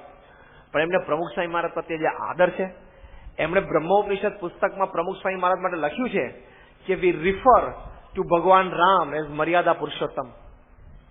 ભગવાન રામને આપણે મર્યાદા પુરુષોત્તમ તરીકે ઓળખીએ છીએ. I think we must refer પ્રમુખ સ્વામી એઝ ધ મર્યાદા પુરુષ ઓફ અવર ટાઈમ્સ. આપણે પ્રમુખ સ્વામી મહારાજને મર્યાદા પુરુષ તરીકે ઓળખીએ છીએ. ભગવાન રામ એ મર્યાદા પુરુષોત્તમ અને પ્રમુખ સ્વામી મહારાજ એ મર્યાદા પુરુષ એ આપણા સમયના થઈ ગયા. અને આ વાત એ જીવમાંથી એમને લખેલી, એ અંતરથી માનતા હતા. એ આપણને ક્યારે ખબર પડી કે એક વખત જયારે બાય કાર એ જયપુરથી અમદાવાદ પધારતા હતા, એમની કારમાં પાછળ રેર સીટમાં એમને એક શિષ્યા એ બેઠા હતા. એમના સંપ્રદાયમાં એ પોતે બહેનો સાથે વાતચીત કરતા હોય છે, સ્પર્શાદિક ન કરતા હોય પણ વાતચીત તો કરતા હોય છે, જે સંપ્રદાયમાં જે નિયમ ચાલતો હોય એ પ્રમાણે. પણ એક આસન ઉપર સાથે પણ ન બેસે એ લોકો. એટલે પાછલી રેર સીટમાં એમના એક શિષ્યા લેડી પોતે બેઠેલા. ગુજરાતનું બોર્ડ જોયું ને એમને, ગુજરાત સ્ટેટનું, ગાડી ઉભી રખાવડાવી. ઉભી રખાવીને તરત એમના સેવકે પૂછ્યું કે કેમ સ્વામી કઈ જોઈએ છે? એટલે એમણે એમની શિષ્યા જે હતી પાછળ લેડીએ બેઠેલા એમને કહ્યું કે એસા કરો તુમ પિછલી ગાડીમાં બેઠ જાઓ. એટલે બીજી 2-3 ગાડીઓ બધા એમના સેવકોની સંતોની સાથે તો પાછલી ગાડીમાં બેસાડી દીધા. એટલે એમના સેવક સંતે પૂછ્યું કે કેમ આવું કર્યું તમે? तो कि अब गुजरात शुरू हो गया, प्रमुख स्वामी महाराज की मर्यादा भूमि शुरू हो गई, मेरी गाड़ी में कोई औरत नहीं बैठ सकती. કેટલી બધી એમને બાપા પ્રત્યે કેટલી બધી લાગણી કહેવાય કે ગુજરાતની ભૂમિ શરૂ થઈ ગઈ, આ પ્રમુખ સ્વામી મહારાજની મર્યાદા ભૂમિ શરૂ થઈ ગઈ. એટલે જેમ પ્રમુખ સ્વામી મહારાજની ગાડીમાં કોઈ ન હોય એમ મારી ગાડીમાં પણ કોઈ સ્ત્રી અત્યારે બેસી શકે નહીં. પાછલી ગાડીમાં બેસાડી દીધા. બોલો, આ તો કેટલા વખત પછી એમના સેવકે આપણને પ્રસંગ કહ્યો ત્યારે આપણને ખબર પડી. એટલે એમણે જે બ્રહ્મોપનિષદ પુસ્તકમાં લખ્યું છે બાપા માટે કે we refer to lord Ram as Maryada Purushottam, we must refer પ્રમુખ સ્વામી એઝ ધ મર્યાદા પુરુષ ઓફ અવર ટાઈમ્સ. એ વાત સાચી છે. અને પછી એમને લખ્યું છે કે saints like Pramukh Swami Maharaj are the salt of the earth. Pramukh Swami જેવા સંત છે પૃથ્વીનું સત્વ છે, એ એમણે લખેલું છે. એટલે આવા મોટા મોટા ધર્માચાર્યોને પણ પ્રમુખ સ્વામી મહારાજ પ્રત્યે અપાર આદર છે. એ પ્રમુખ સ્વામી મહારાજનું વર્તન કૃષ્ણશંકર શાસ્ત્રી તો 1000થી વધારે ભાગવત પારાયણો દેશ પ્રદેશમાં કરી હશે, પણ અનેક વખત પોતે કહેતા કે પ્રમુખમાં સ્વામિનારાયણનું મુખ એ આપણને દેખાય છે, એમની વાણીમાં એ સ્વામિનારાયણની વાણી આપણને દેખાય છે. આ બધી વાતો પોતે ઘણી વખત કથામાં પણ કરતા. એમને પણ એક અપાર આદર હતો. તો જો દેશ પ્રદેશમાં બધાને સ્વામી પ્રત્યે આવો આદર છે, તો મહારાજના વખતમાં શ્રીજી મહારાજ પ્રત્યે મોટા મોટા ધર્માચાર્યોને આવો આદર રહેતો, એમ આજે પ્રમુખ સ્વામી મહારાજના વખતમાં મોટા મોટા જે ધર્માચાર્યો છે એમને પણ પ્રમુખ સ્વામી મહારાજ પ્રત્યે આવો એક આદર રહે છે. એ બહુ જ મોટી વાત છે. ત્યાં પ્રમુખ સ્વામી મહારાજ દુબઈમાં પધારવાના હતા અને તે વખતે ત્યાંના બધા જૈન આગેવાનોએ વિનંતી કરી કે તમે આજે દુબઈ પધારો છો તો અમારી એક જૈનોની સભા છે, ત્યાં અમારા ગુરુ પુષ્પરાજ મુનિ એ પોતે સભાને સંબોધવાના છે, તો અમારી ઈચ્છા છે કે પૂર્ણાહુતિનો દિવસ છે તો તમે પણ ત્યાં સભામાં પધારો, આપના દર્શન બધાને થાય, આપ પણ થોડા આશીર્વાદ આપો.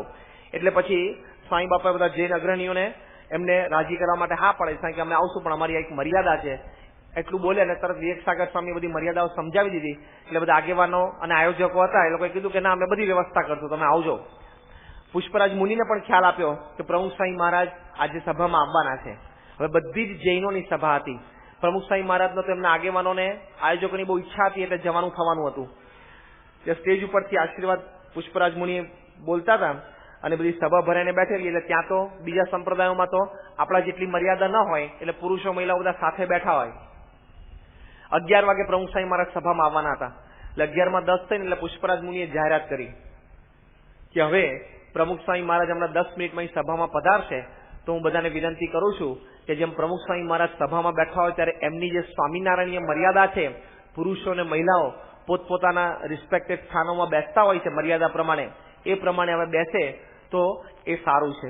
એવી જાહેરાત કરી એટલે બધા પોતપોતાની વ્યવસ્થા પ્રમાણે ગોઠવા માંડ્યા પુરુષો અને મહિલાઓ. એમાં 4-5 બધા બૈરાઓ હશે, એ લોકોને જરા અહમ ગવાણો કે હવે પ્રમુખ સ્વામી, કારણ કે એ લોકો કોઈ દિવસ દર્શન નહીં કરેલા અને સ્વામીનો બીજો કોઈ મહિમા કે વાત પણ નહીં સાંભળેલી કે કોણ છે એવા મોટા પ્રમુખ સ્વામી કે ભારતથી ગુજરાતથી આવ્યા છે, એની આવે એટલે અમારે કઈ પાછળ બેસવાનું અને અમારે અમારી સ્થાન છોડવાનું, અહીંયા સભામાં અહીંયા બેઠા છીએ અને આ પારાયણના બધા મુખ્ય દાતાઓ અમે લોકો છીએ અને અમારે અહીંથી પાછળ જવાનું બધું બોલવા માંડ્યા. ત્યારે પુષ્પરાજ મુનિ એકદમ ગરમ થઈ ગયા. એમણે આ બધા જે આગેવાનો 4-5 બધા જે કુટુંબના હતા એના જ મહિલાઓ હતા, એમને ત્યાં જઈને સભામાંથી એટલે કે સ્ટેજ ઉપરથી ઉતરીને નીચે જઈને વાત કરી કે જો તમારાથી પ્રમુખ સ્વામી મહારાજ વિશે આવું બોલાય જ નહીં. પ્રમુખ સ્વામી મહારાજ તો એવા એક બ્રહ્મચારી સંત છે કે શાસ્ત્રોમાં મહિમા એવો લખેલો છે કે જેને એના જીવન દરમિયાન અષ્ટાંગ બ્રહ્મચર્ય પાડ્યું હોય, એ જયારે સ્નાન કરતા હોય ત્યારે એમની શિખામાંથી એ પાણીના ટીપા પડે, એ ટીપા અધ્ધર લેવા માટે દેવતાઓ બધા આવતા હોય. એટલો બધો મહિમા એવા અષ્ટાંગ બ્રહ્મચારીનો લખેલો છે. એવા આખા ભારત વર્ષમાં એક બ્રહ્મચારી અત્યારે આ પ્રમુખ સ્વામી મહારાજ છે, તમને એમના દર્શન થાય છે એ તમારી આંખોના પાપ બળી જશે, એવો મહિમા છે આવા સંતો. અમારા સંતો માટે પણ એ આદર છે.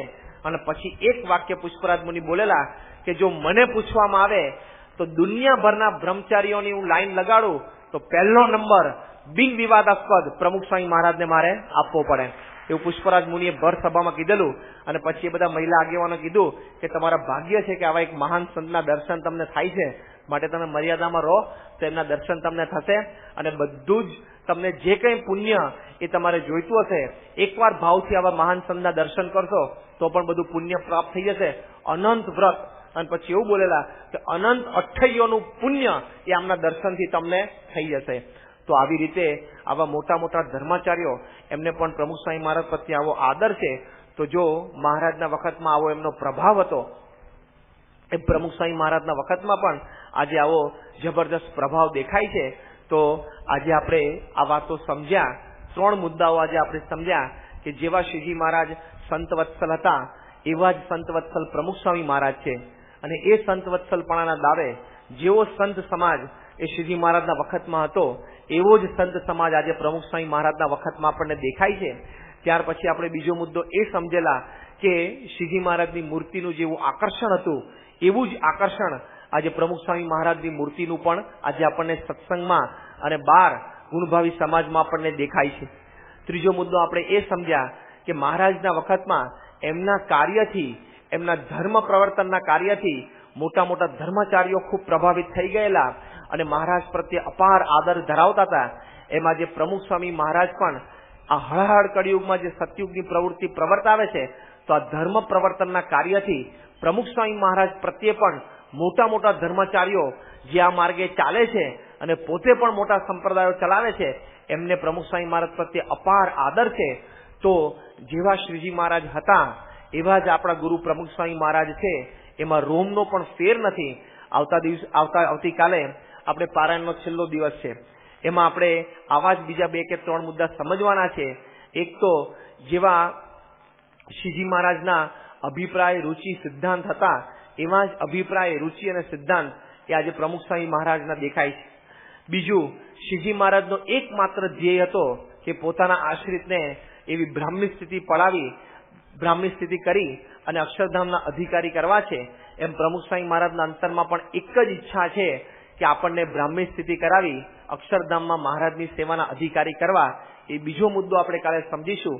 અને છેલ્લે શ્રીજી મહારાજનું જે સર્વોપરીપણું છે કે મહારાજ જેવા સર્વોપરી હતા, જેવા નિષ્કલંક હતા, જેવા નિર્વિકારી હતા, જેવા નિર્વિષય હતા, એમ પ્રમુખ સ્વામી મહારાજ પણ એવા નિર્વિષયી છે, નિર્વિકારી છે, નિષ્કલંક એમનું જીવન છે.